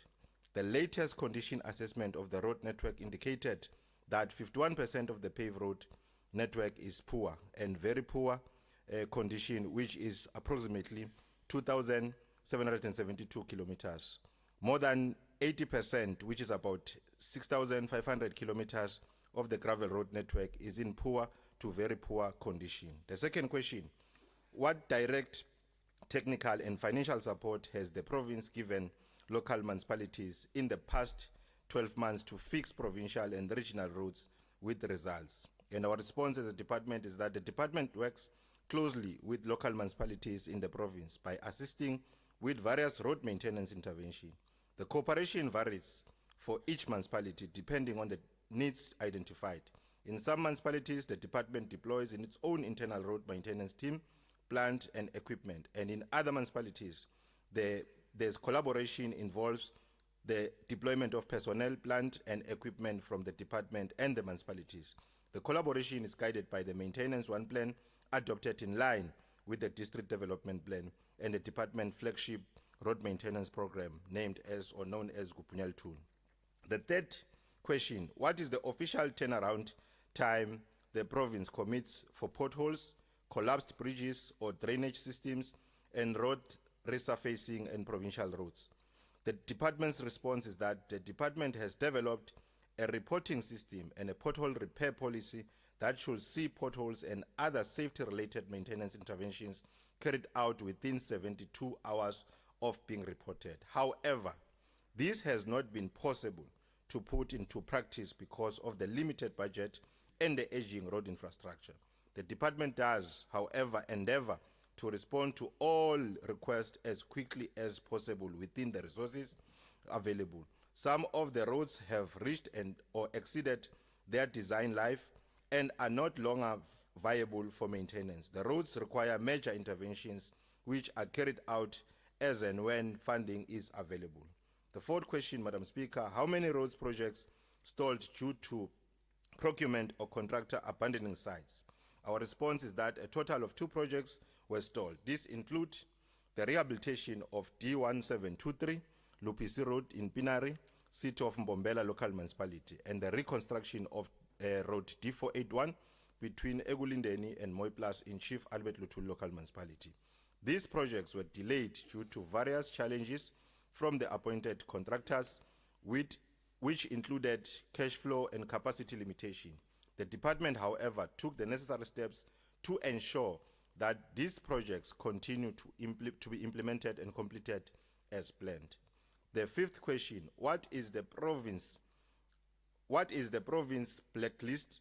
What is the province's blacklist of non-performing contractors, and what penalties have been enforced in the last 24 months? And our response, Honorable Speaker, is that the department has not yet blacklisted any contractors, being mindful of the grim consequences of the blacklisting of contractors. A termination of contractor is not necessarily an opportunity to be punitive to failing contractors. In many cases, term or session contractors are being appointed to complete projects which neared completion, since the re-advertisement of projects has many financial and time implications. The following contracts were terminated or session contractors were appointed. The contractor for construction of Road D481 between Moiplas and Egulindeni was terminated in October 2025 due to poor performing by the contractor. A replacement contractor was appointed in November 2025 to complete the remaining work. The project is planned for completion in June 2026. Session agreements are in place to assist the contractor for upgrading of Road D2274 from N11 to D130. I think this is an old information because the road has been completed, Honorable Speaker, D2274. A letter of non-performance was issued to the contractor for Road D4407 between Hlubugani and Ververdien. Subcontractors were appointed to surface the remaining works. The project is currently at 99% and is planned to be completed in the next 2 weeks, now in June. A notice of termination was issued to the contractor, Road D3954 between Castile and Zutnok. In August 2025, there has since been a noticeable increase in the contractor progress on site. This is an ongoing project which is planned for completion in August 2026. A letter of non-performance was issued to the contractor of Road D3960, Hamotibiti and to Rainbow in November 2025. There has since been improvement on site. A request of extension of time was improved without cost. The project is at 99%. It is also planned to be completed in the next coming 2 weeks. A letter of slow performance was issued to the contractor on Road D4382 between Belfast and Justicia.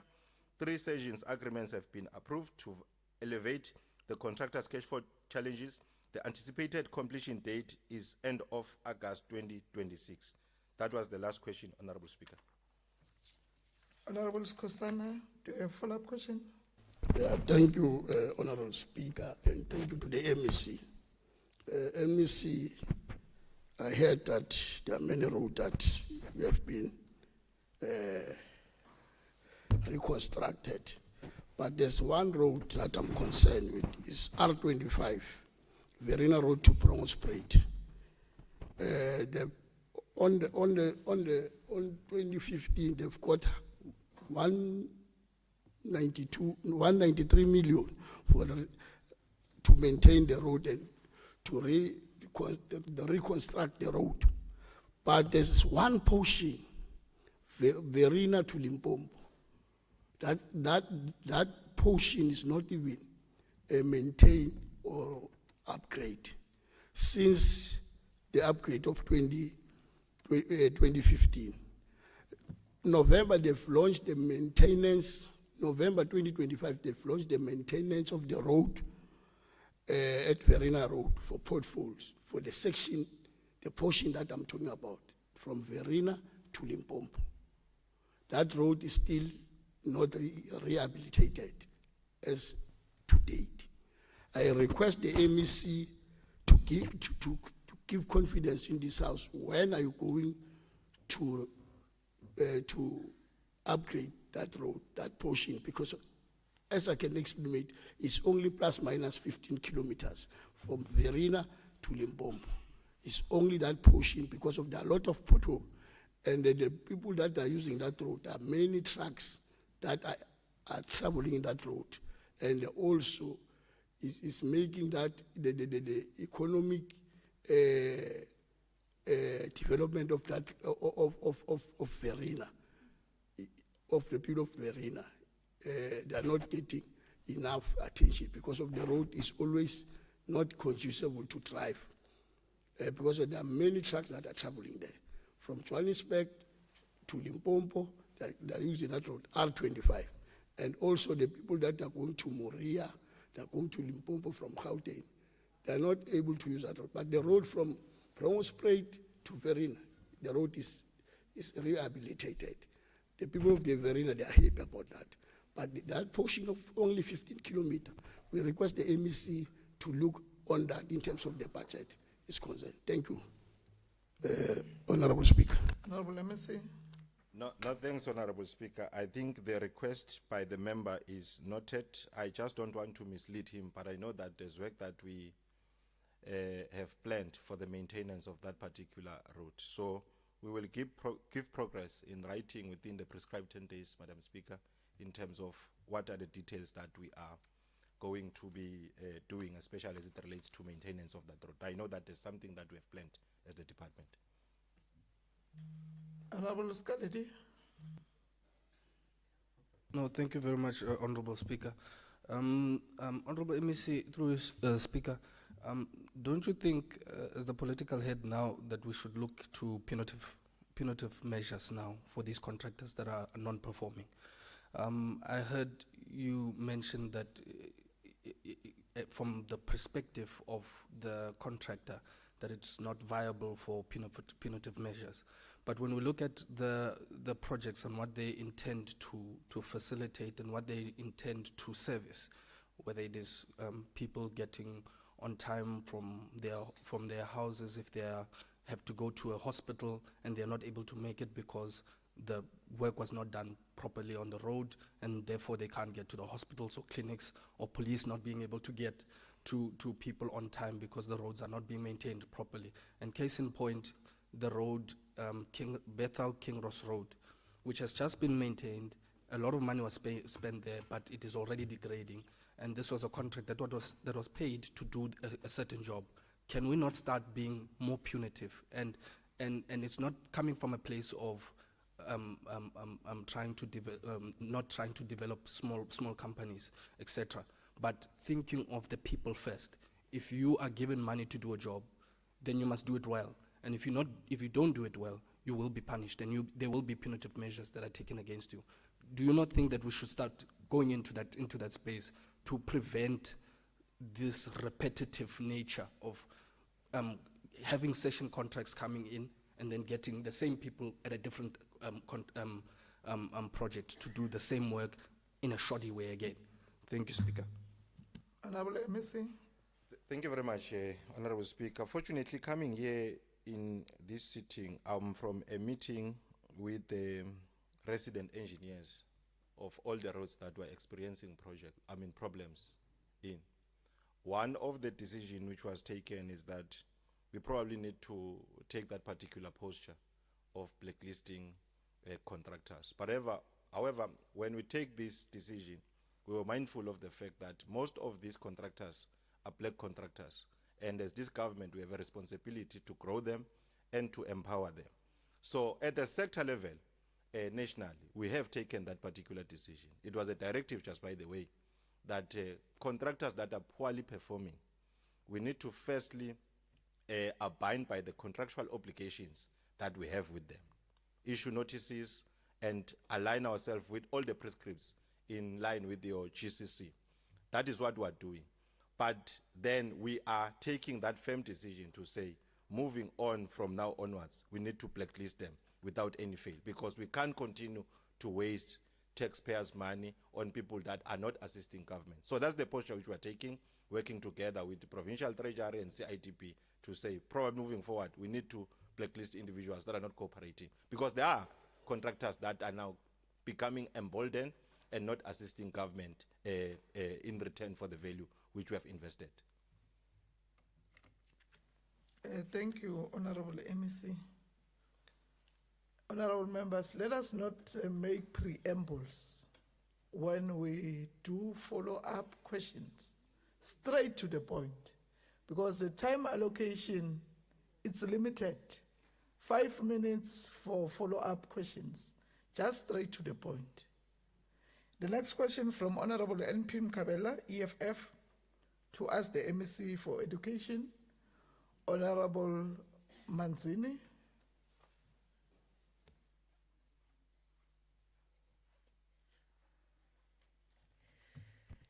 Thank you, Honorable Speaker. The question from Honorable NP Mkabel, if EFF, to ask the MEC for Education. Honorable MEC, your department is known for dragging its feet when it comes to filling critical funded vacant posts and appointing service providers to render essential services for the department, such as inter alia, the delivery of scholastic stationary internet connectivity to all schools, and the supply of delivery of school furniture and tablets to grade 12 and grade 10 learners. It has become a norm in the department that vacant posts are advertised but not filled, and that advertised tenders are not adjudicated within the required time frames in line with the prescripts until their validity period expire. The first question, can the Honorable MEC share with the House why there is such a delay in the filling of critical vacant posts in the department, and what makes it difficult to fill these posts? The response is that delays in filling posts are largely due to the high volume of manual application, which require individual profiling of each applicant against the relevant post.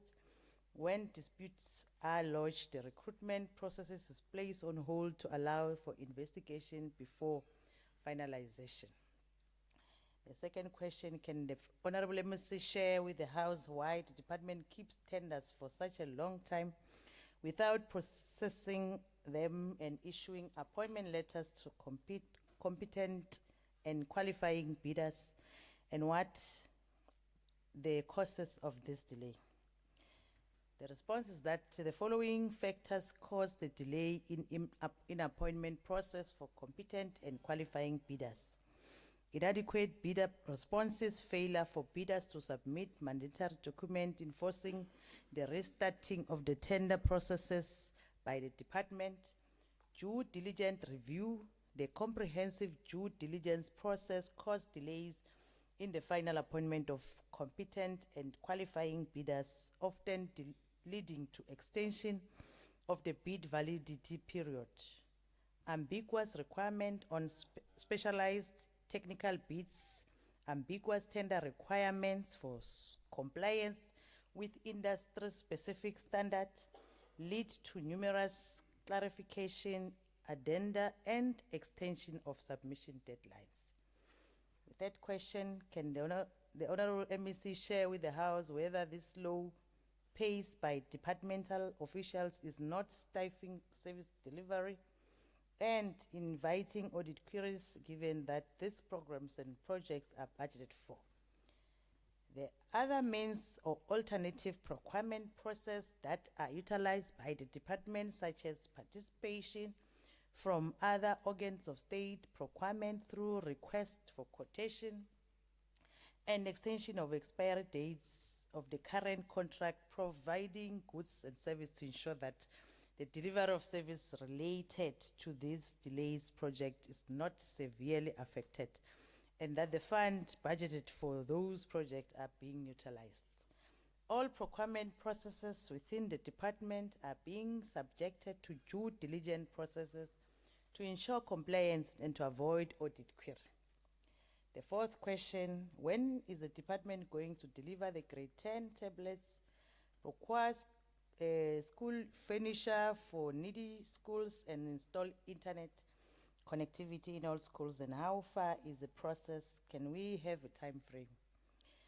The response is that delivering of grade 10 tablets, the department experienced delays in the delivery of grade 10 tablets because of recent war that is disrupting the global supply chain, forcing extended shipment times. However, 30,000 arrived in the country in the last 2 weeks, and the complete delivery of the 80,000 tablets is expected by the first week of June. And the 30,000 available tablets have been loaded with the required content in the form of e-book, offline app, and supplementary e-LTSM and past papers. The delivery commenced on the 26th of May 2026 at Mjindi Circuit and will move from one circuit to another until completed by the end of July 2026. And the department procured a needs analysis for school furniture in the province and developed a priority list. A budget of 52 million was allocated to the existing most needy school and 28 million was allocated for new school. Procurement of furniture for the existing most needy school based on priority list has already started and is expected to be finalized by the 31st of July 2026. The procurement of furniture for new school will occur immediately after the conclusion of the infrastructure project to ensure the facility is functional for immediate occupation. The internet connectivity in all schools is currently being prioritized through the competitive bidding process, as the department is not capable to do the internet connection on its own.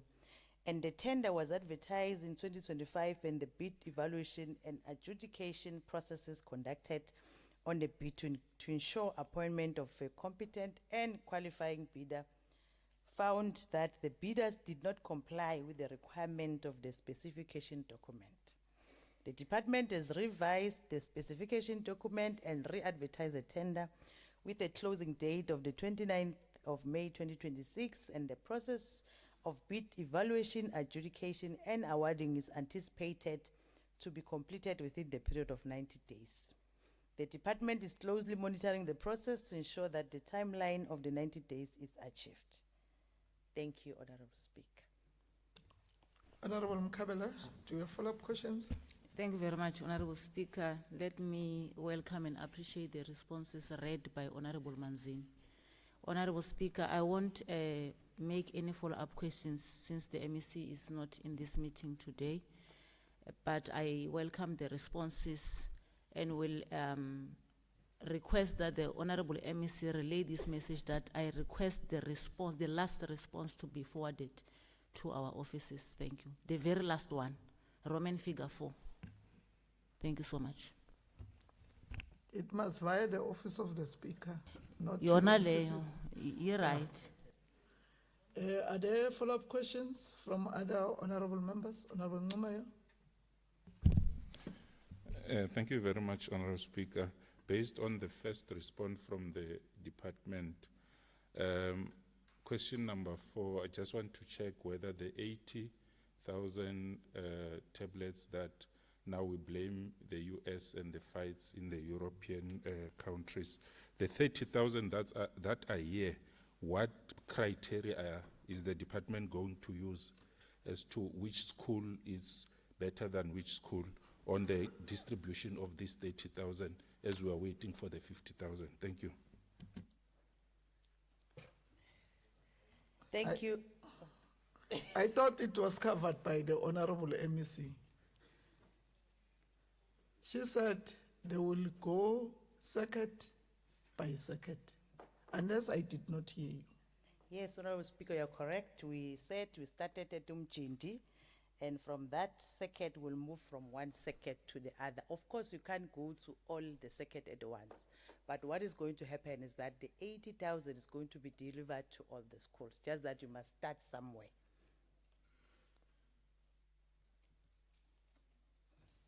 Yeah, Honorable Ngomai. Speaker, 80,000. My question is, we were waiting for 80,000. So now 50,000 is not here. Which one is better than who to get the 30,000? That's my question. Whether you start from Jindi or Hlubukani doesn't matter, but who is the preferred one? Whose education is better than the others? Thank you. But this question is unfair. Because the delivery of the tablets, all of them, they're not here. You can't deliver the 80,000 to all schools while you have only received a 30,000. Then, but at least if they are starting somewhere, then at the end of the day, they'll be able to account to say, indeed, we have received the 80,000, and all our schools in the province, they do have those tablets. Because all of us here, we've got the interest of our constituencies. Then I don't want us to go there. Because if we'll say, you start at this one, we'll fight amongst ourselves to say, why are you starting here? I want also to start in Tabachu, because I'm from Tabachu. Yeah. Another follow-up questions?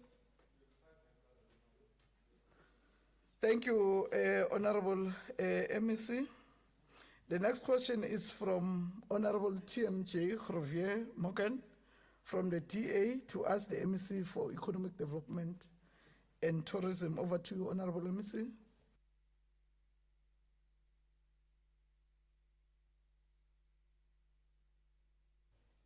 Thank you once again, Honorable Speaker.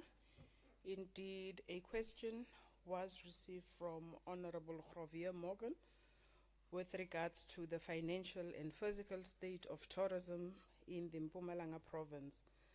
The first question is as follows. Can the Honorable MEC please state what percentage of the provincial GDP does tourism contribute, and what percentage of the provincial budget is allocated to tourism? My response to that effect or question is that tourism currently contributes around 6% to the provincial GDP. Government plans to grow this is 8% over the term of the current administration.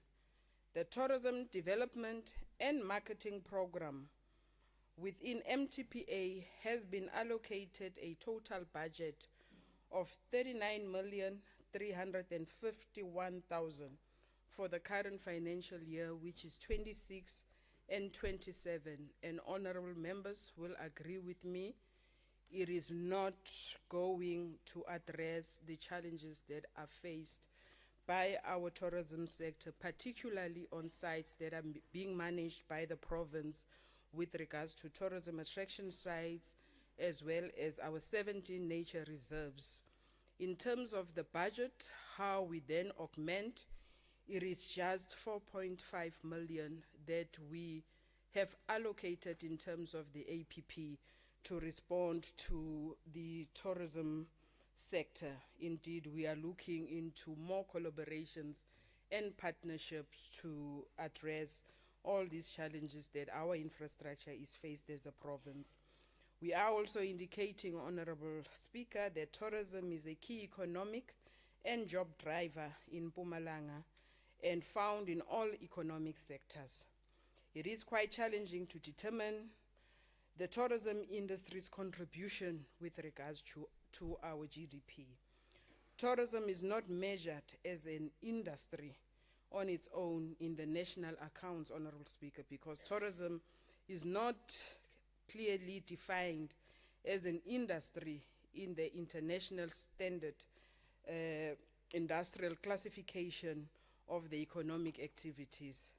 This is because industries are classified according to the goods and services they produce, while tourism is a consumption-based concept that depends on the status of the consumer.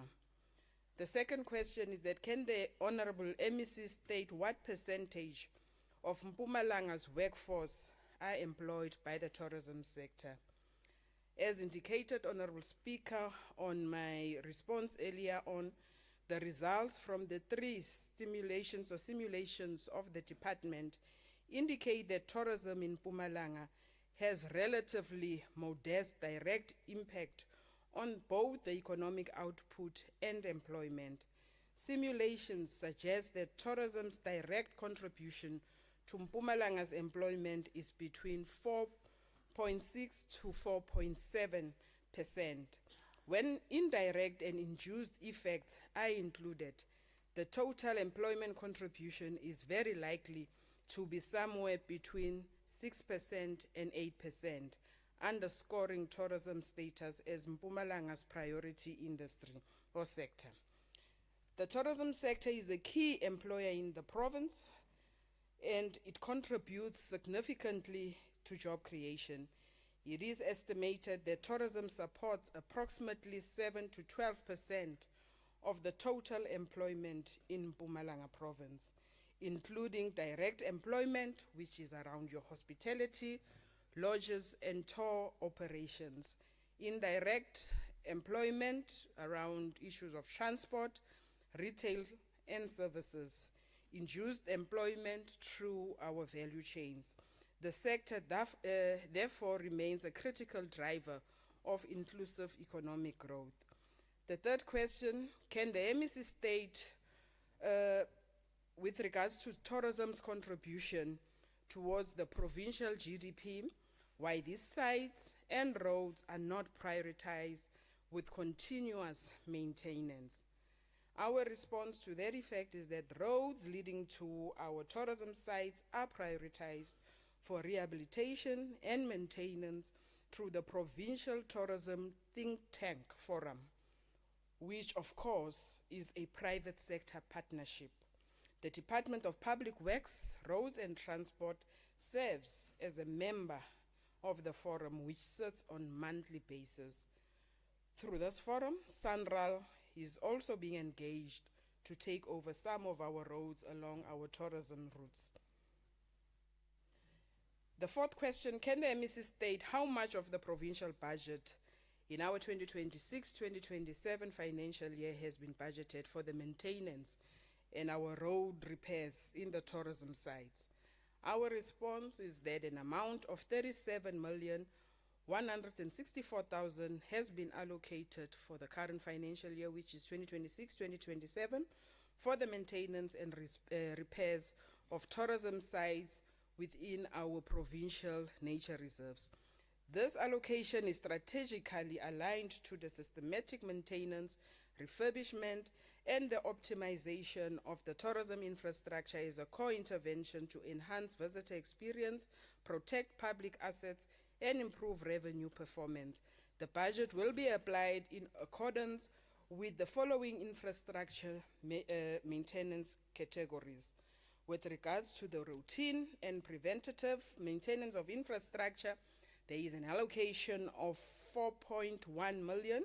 The budget will be utilized for the continuous day-to-day infrastructure maintenance, including inspections, servicing, and urgent repairs to ensure that tourism facilities remain operational, safe, and compliant with the required standards across all nature reserves.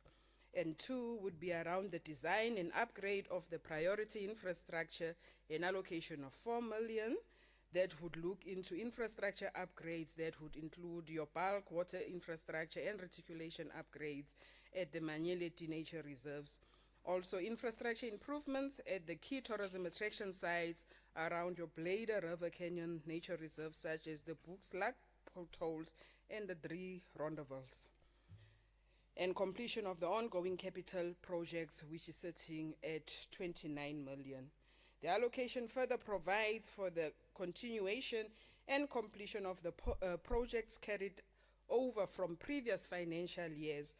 I would not make mention one by one, but also indeed, as indicated, would improve the condition and functionality of the tourism infrastructure, enhance visitor experience and destination competitiveness, increase utilization of tourism facilities and revenue generation, and also address our historic maintenance backlogs through a structured and preventative approach. And lastly, the question that was put forward to the MEC was that can the MEC state how much of the provincial budget in the 2026-2027 financial year has been budgeted for the maintenance and repairs for our tourism routes. The maintenance of our tourism routes and public road infrastructure falls primarily within the mandate of the Department of Public Works, Roads and Transport and the South African Roads Agency. However, the department works in close collaboration with these institutions to advocate for the prioritization of key tourism corridors, particularly key tourism routes that support economic activity and visitor access. Efforts are ongoing to strengthen intergovernmental coordination to ensure improved maintenance of strategic tourism routes. Thank you very much, Honorable Speaker. Honorable Javier Morgan, do you have follow-up questions? Thank you very much, Honorable Speaker. I thank the MEC for the detailed response. I have no follow-up question. Thank you. Other follow-up questions from other honorable members? Thank you, Honorable MEC. The next question is from Honorable GM Demande, MKP, to ask the MEC for education. Over to Honorable Manzini.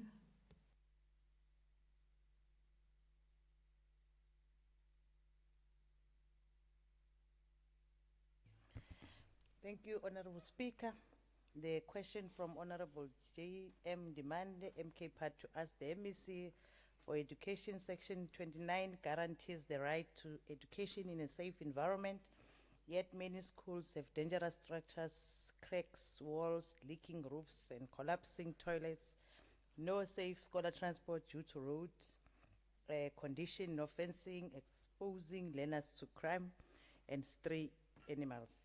The first question, has the department completed a safety audit of all schools in Emalahleni and Komas?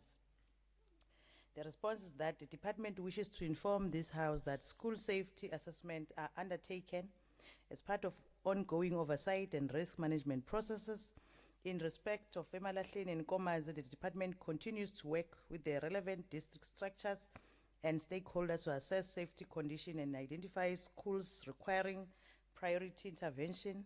The outcome of these processes inform the department's remedial and support measures aimed at safeguarding learners, educators, and school property. The department continues to address these challenges through planned infrastructure delivery, targeted maintenance and eradication of inappropriate sanitation, and the prioritization of schools with the greatest need subject to availability of resources. The department conducted an assessment in 2025-26, and the outcome of the assessment is indicated as follows. I think I've said it in the previous presentation that they've categorized the condition status based on excellence, which is 5, good 247, fair 735, poor 577, and very poor 61. How many schools are classified unsafe? Second question.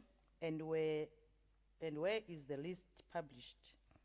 The total of 638 schools which are made out of the 577 schools which have conditional rating C2, 61 schools which are very poor, which has conditional rating of C1, as I've said above. The department finalized the condition assessment of all schools in the province, through which the remainder of the 53 schools will be identified in terms of requiring prioritization due to safety concern. Progress on the 10 priority schools are as follows. There are those that are under construction, handed over in February. There's a school called Manyakatana.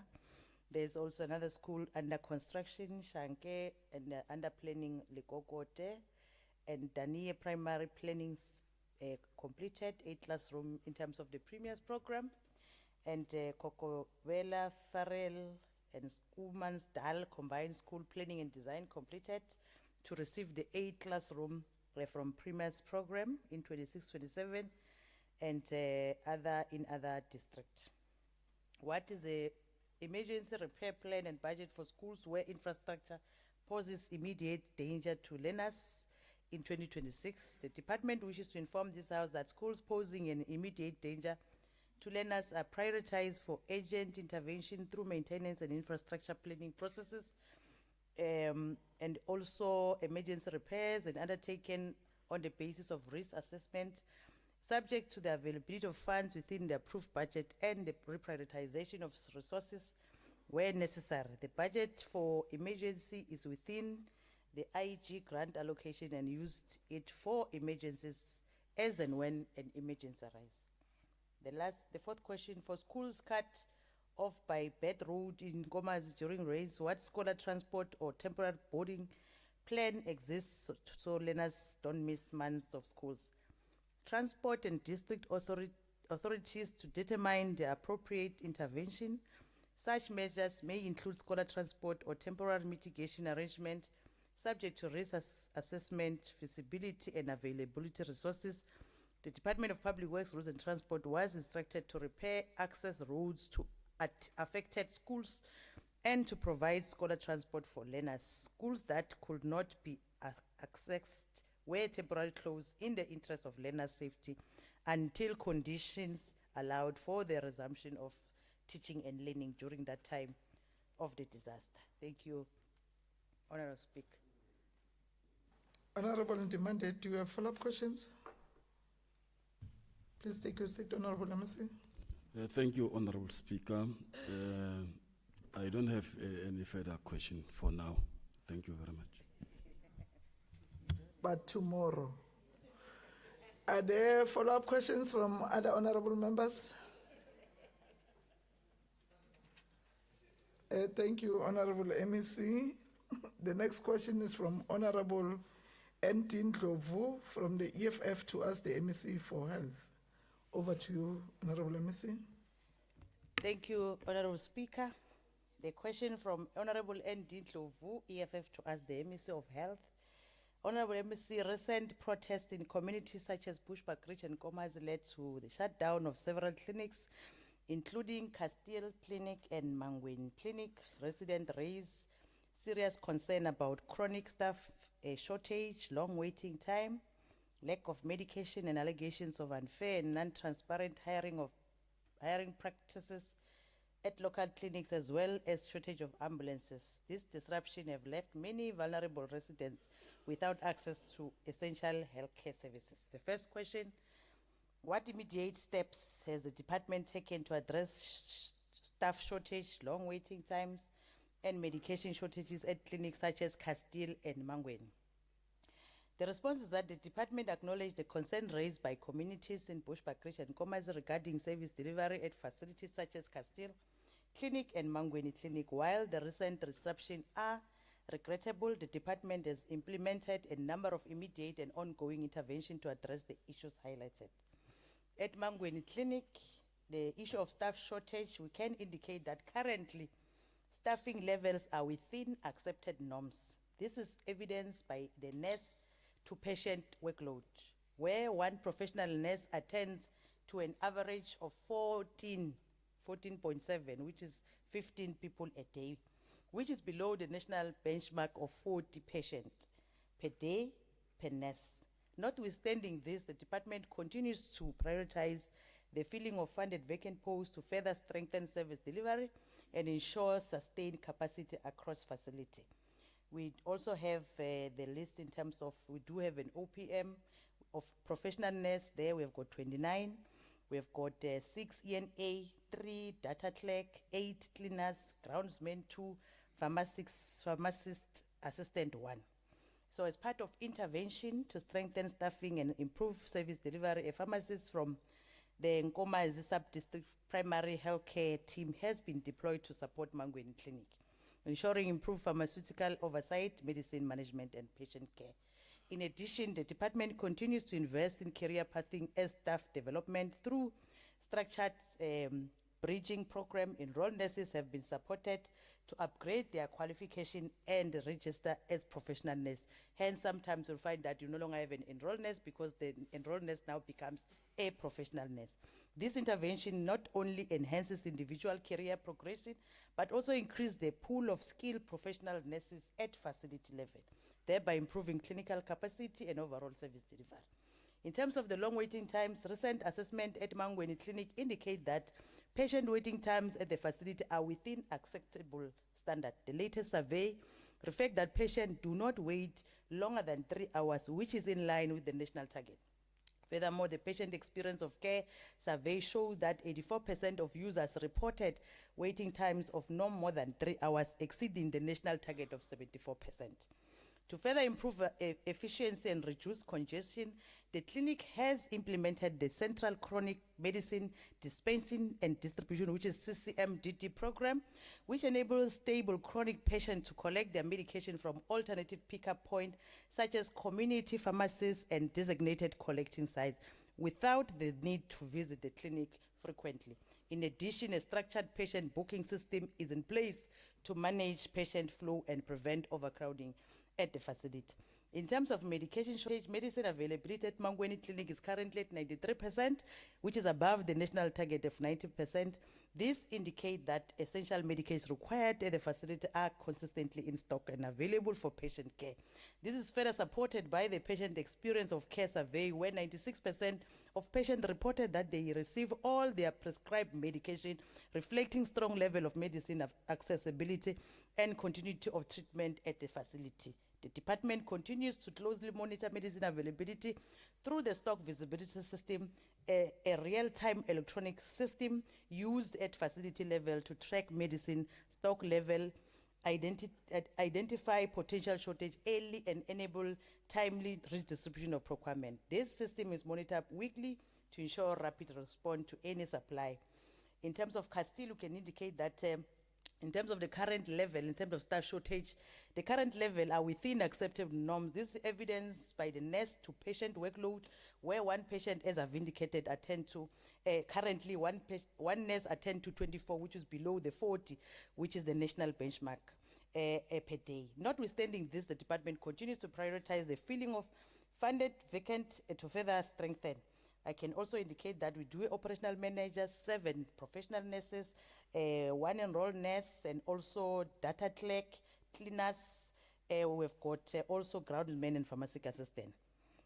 And also long waiting time. In terms of the recent assessment of the Castile Clinic, indicate that patient waiting times at the facility are within acceptable standard.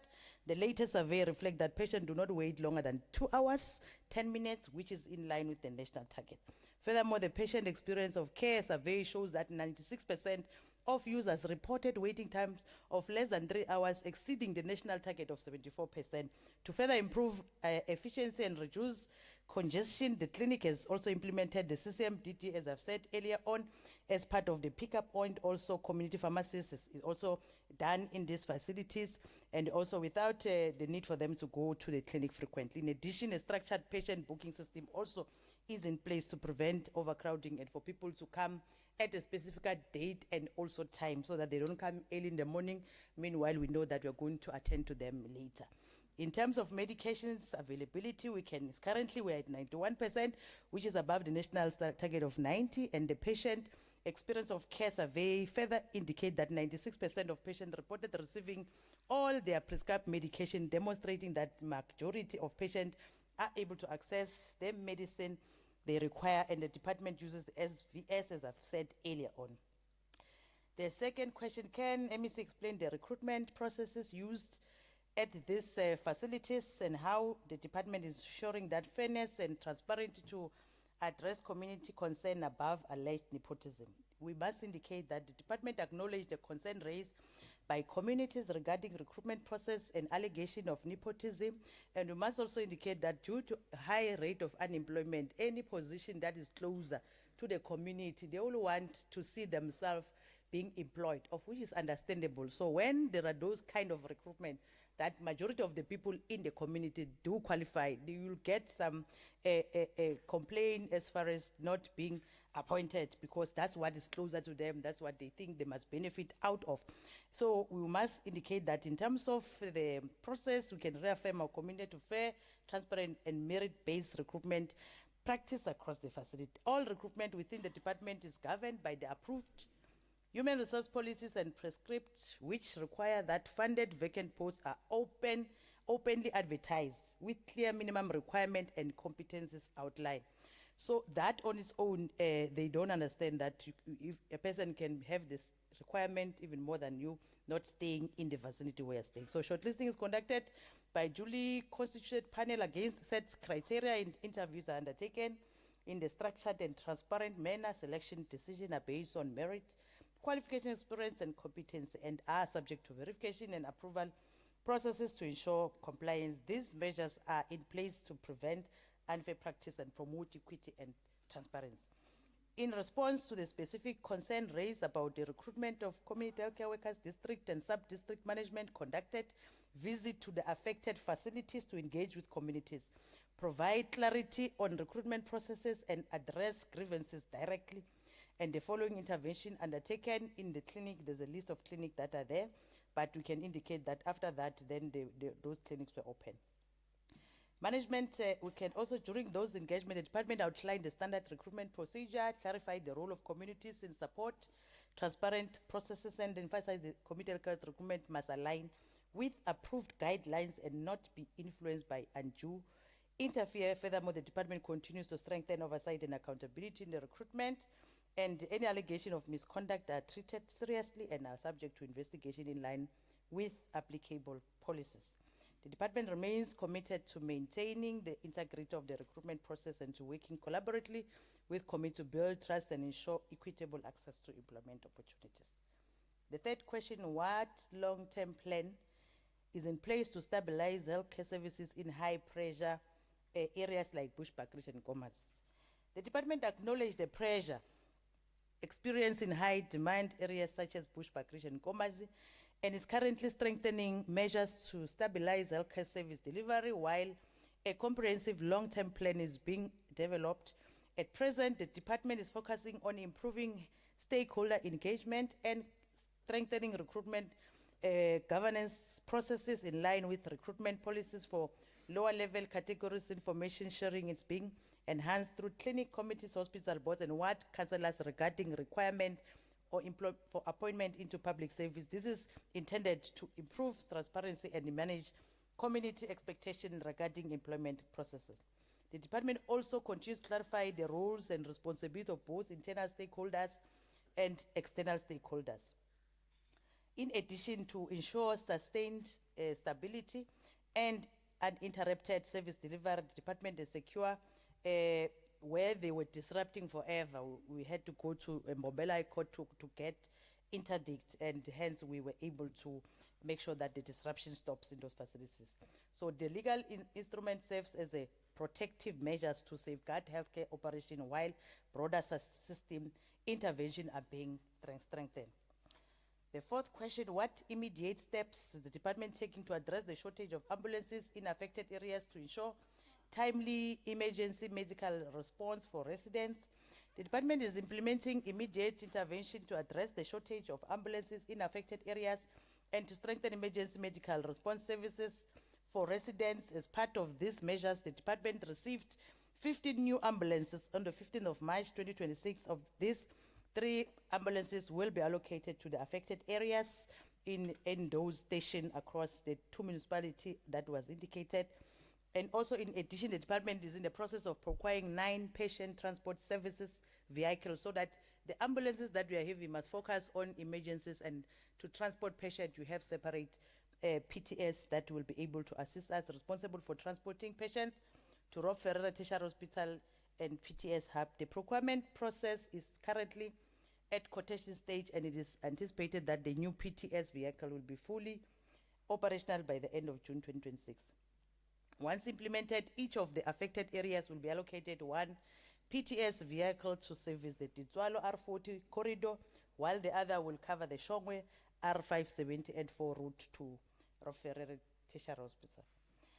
The last question, how is the department engaging with affected community to restore trust and prevent further shutdown of the hospital? The department is actively engaging affected communities through established governance structures to restore trust and prevent further disruption or shutdown of health facilities. Regular engagement are conducted through clinic committees and hospital boards where updates are provided on governance, government health programs to be implemented, which within their expectation communities. These platforms are used to strengthen dialogue, address concern, and promote shared accountability between the department and community structures. In addition, the department utilizes annual open days as a key outreach mechanism to share information on available health services and also clinic open days, improve public awareness and educate community on service standard and expectation. During this engagement, the department also provides clear information on official complaint and escalation procedure available to public, ensuring that grievances are properly channeled and addressed. Thank you, Honorable Speaker. Honorable MEC, you have used almost 13 minutes, not allowing the members of this provincial legislature to do follow-up questions. Honorable Ndlovu. Thank you, Honorable Speaker. I don't have follow-up questions. I'm fully covered by the MEC. Thank you. Other follow-up questions from other honorable members? No, thank you, Honorable MEC. The next question is from Honorable S.J. Masang, from the DA to us, the MEC for Cooperative Governance, Human Settlements and Traditional Affairs. Over to you, MEC.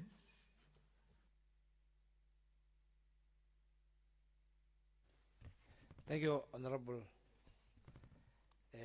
Speaker. Honorable S.J. Masango, DA, to ask the MEC for Cooperative Governance, Human Settlement and Traditional Affairs. In terms of Rule 102 of Standing Order, Honorable MEC, given the fact that several of our municipalities have been in financial distress throughout the years, would you answer the following questions? Question 1. What plans does your provincial department have to address the worsening financial crisis in the Malahlen and Govenberg local municipalities? Our response: financial distress in municipalities is caused by insufficient cash flow and high fixed cost. Insufficient cash flow is the result of a low revenue collection. Low revenue collection is due to many factors that range from poor economic climate in municipal jurisdiction, culture of non-payment, loss of employment, impracticality to implement credit control policies, distribution losses, infrastructure vandalism, and theft. These factors combined result in a low cash availability to service municipal financial commitments, both fixed and variable. Department has several interventions that aimed at remedying the situation. These plans include revenue enhancement support, financial recovery plan, audit improvement support. These plans are aimed at improving financial viability of this municipality. To improve revenue collection, department together with the provincial treasurer has supported municipalities to develop realistic revenue enhancement strategies and created a panel of revenue enhancement experts. Municipalities are expected to make use of these experts for revenue enhancement purposes. We have already said and indicated that we are looking the mechanism of the billing system as one of the factors that municipalities could be utilized to recover costs. Departments are assessing municipalities to recover from government departments. We have a standing role in the Provincial Government Desk Forum. We facilitate payments between provincial department and municipalities. Department is also assessing municipalities to develop credible repayment plans with its major creditors and that they adhere to the payment plans. Another role of improving financial viability is the Municipal Property Rates Act implementation. We ensure that municipalities comply with the Municipal Property Rates Act and related processes. Compliance with the MPRA ensure that revenue from property rates is received by municipalities. Question 2, noting that the above two municipalities have continued to remain financially non-viable, are you ready to place them under administration? If not, why? You are reluctant to do so. Yes, I'm reluctant to do so. Department will not place the municipalities under administration, but will continue to provide them with support in terms of Section 154(1) and 155(6) of the Constitution of the Republic of South Africa. These two municipalities are under the Financial Recovery Plan in terms of the Section 139(1) of the Municipal Finance Management Act, and they are also implementing their municipal specific intervention plans. The department is convinced these municipalities are making progress so far. In most cases, placing municipalities under administration does not really resolve the underlying system problem. For example, administration does not in any way come with funding to address the challenges that make municipalities to be dysfunctional. The municipalities generally need funding to address their challenges. Administration does not come with that funding. Instead, they will come with people who might cause more challenges to municipalities because they have to pay the administrators and those who are coming with the administrators. So therefore, that's why we are reluctant to put municipalities under administration. The Cash Availability Assessment Program is one of the key issues that will also look. This program is about assessing whether municipalities have cash to finance their commitments and implement their IDP STBIPs as planned. In most cases, it has been discovered that they have excellent plans in place, but the problem is that they often don't have actual cash to implement these plans. Another challenge is that department has realized is that the municipalities fall into a financial distress due to inability to monitor their expenditures and even identify cost drivers. This program is conducted biannually or quarterly. It has in effect for the past years and will continue as we enter the election year.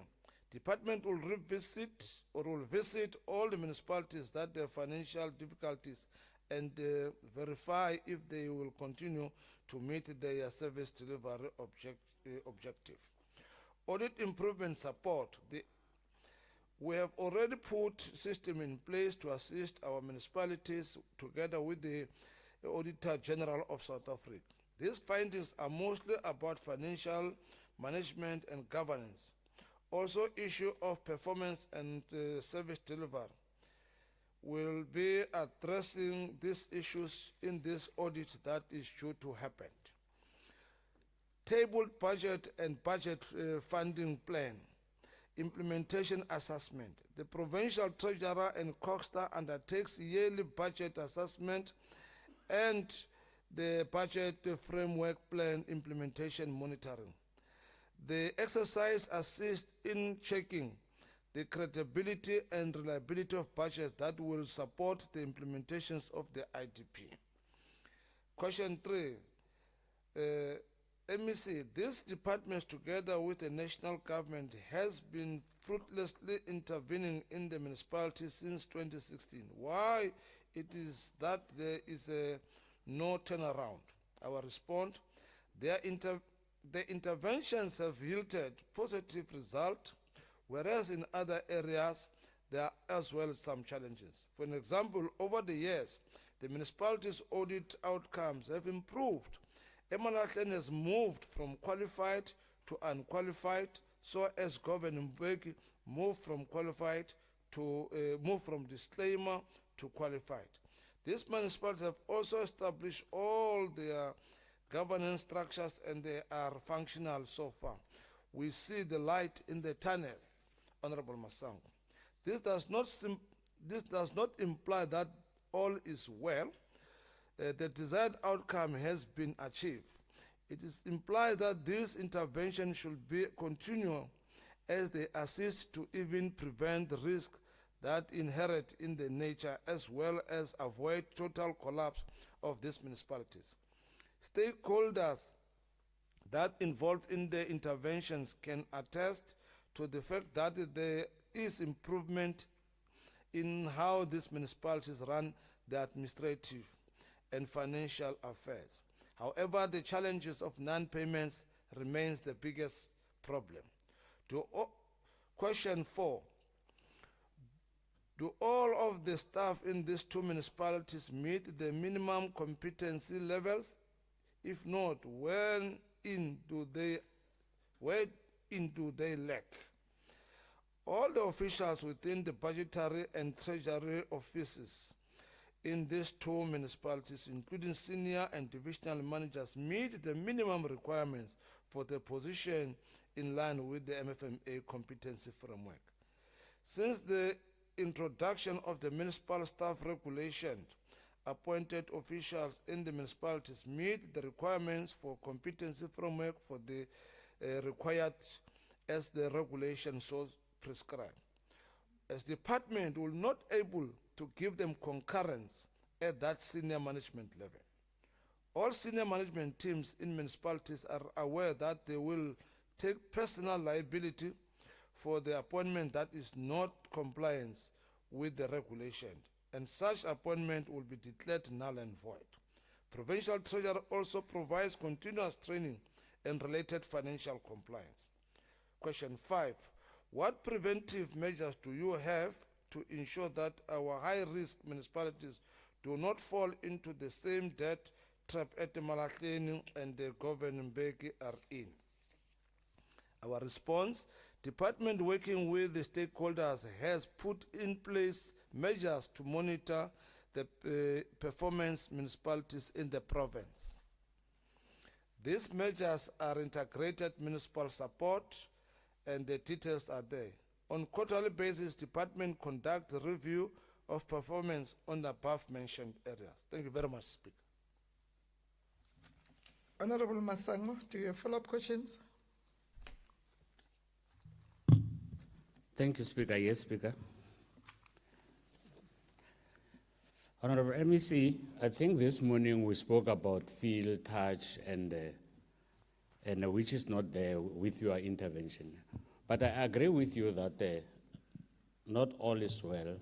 You spoke about the budget that are improving, but when you look at the debts of those two municipalities, they are just soaring up and up and up, which is not a good one.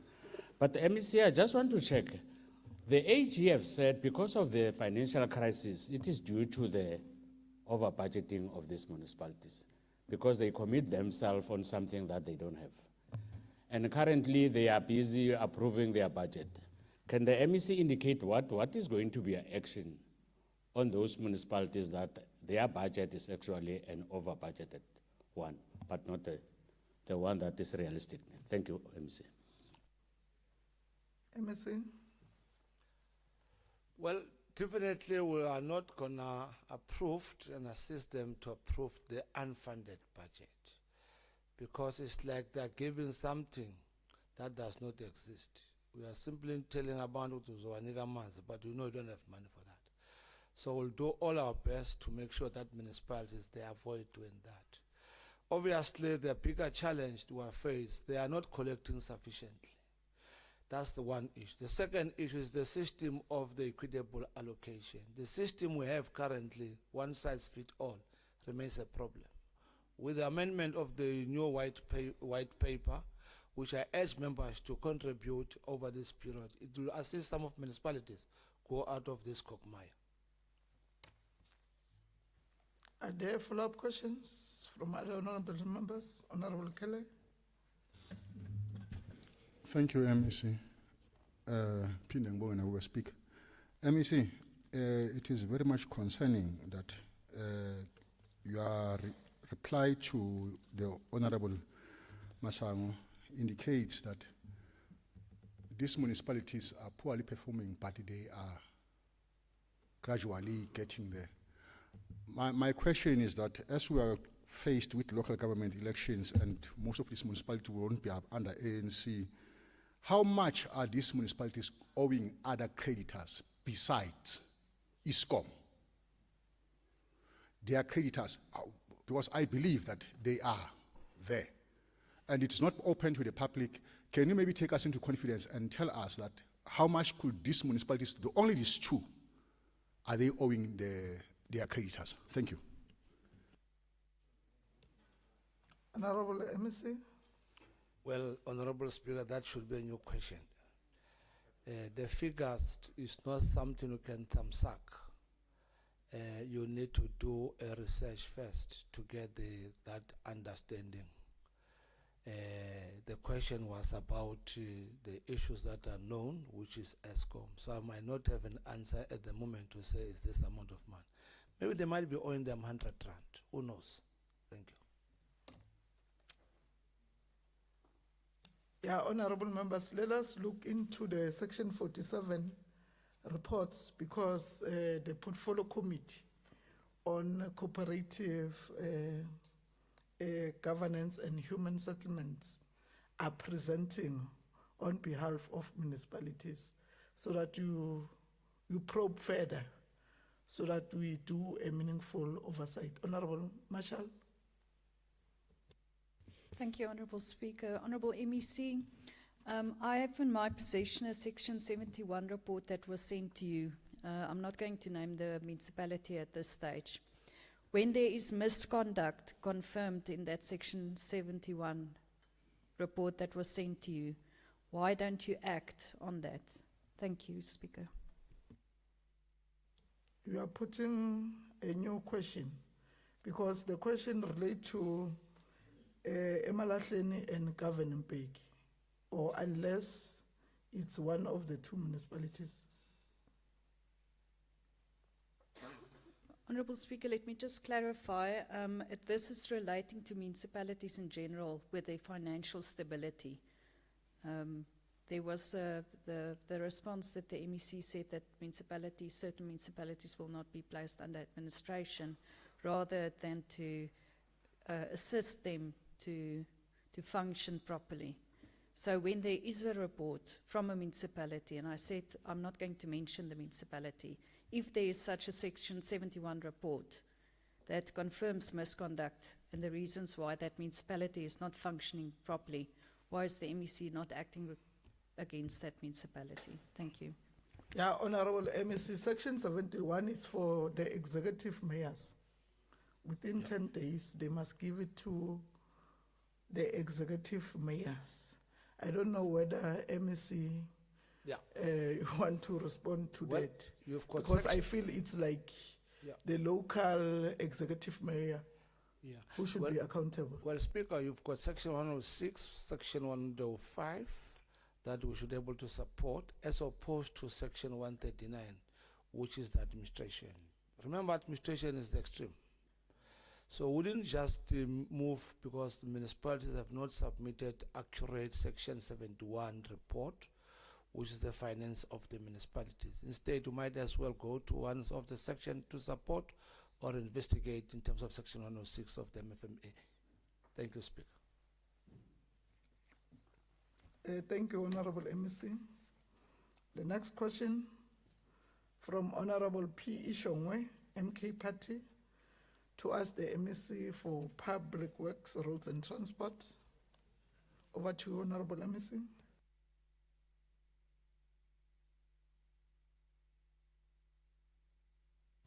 Thank you very much, Speaker. Honorable P. Shongwe, MK Party, to ask the MEC for Public Works, Roads and Transport, with reference to the African Union's Agenda 2063 Integrated High-Speed Rail Network, and given that ArcelorMittal Rail and Structures, Emalahleni is the only producer of mainline rail in sub-Saharan Africa. The first question, has the department conducted a needs assessment to determine Mpumalanga's potential share of continental rail demand? And our answer, the responsibility of rail network in South Africa lies with the National Department of Transport, as stated in a white paper on National Rail Policy 2022. The draft rail master plan is a long-term strategic framework which translates to the National Rail Policy of 2022 into a phased investment and implementation program to the revitalization rail across the country. A stakeholder engagement platform was developed for comments and suggestions and feedback. If so, that's the next question. If so, what is the estimate tonnage of steel rails the province aims to produce for this initiative over the next 10 years?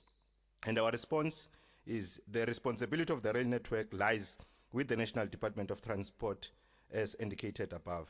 The third question, what direct engagement has the department had with ArcelorMittal, South Africa and Transnet to prevent the loss of this strategic asset? And our response, the responsibility lies with the National Department of Transport. The fourth question, has the department secured any off-take agreements or memoranda of understanding with Transnet to guarantee the purchase of local manufacture rails? And our response, the responsibility lies with the National Department of Transport. The fifth question is the last one. Regarding the threatened closure of Amsral Mill as announced by the ArcelorMittal South Africa due to high electricity tariffs, does the current plan include a local content policy that prioritizes steel from Mpumalanga manufacturers? If not, by what date will the department table a revised plan aligned with the National Master Plan on localization? And our response again is that the National Department of Transport has created agencies such as Transnet SOE, Passenger Rail Agents of South Africa for management of rail in the country. Thank you very much, Madam Speaker. Honorable Shongwe, do you have follow-up questions? Thank you, Honorable Speaker. Honorable Speaker, unfortunately, I don't have any question that I'll ask to the MEC because it's not the responsibility of the department. It's not the responsibility of the department. As he said, it's the responsibility of national transport. So there's no question that I can pose. Thank you. Then in future, you must revise your questions to be specific to the department. Honorable Lukele.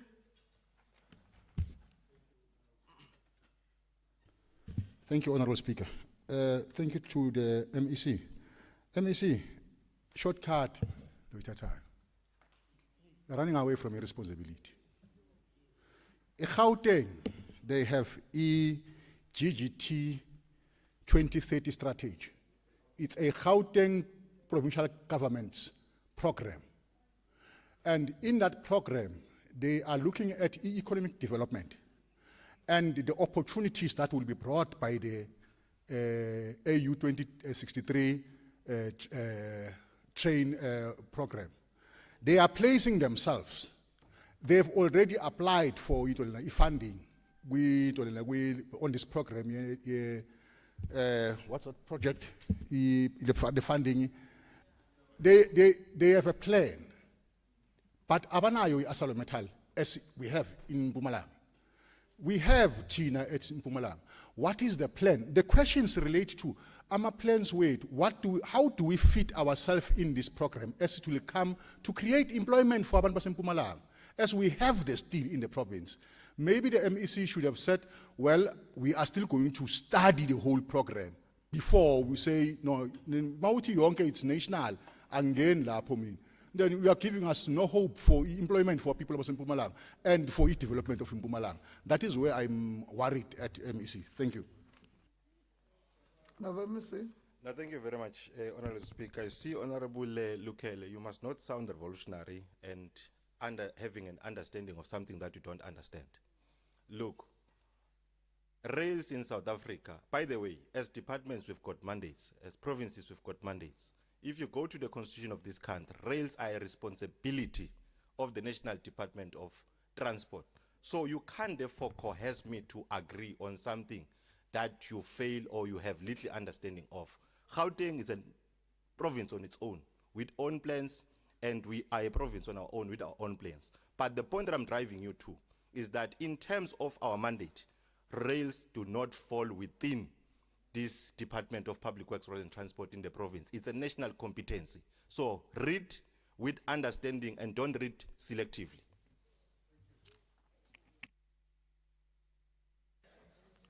Other follow-up questions from other honorable members?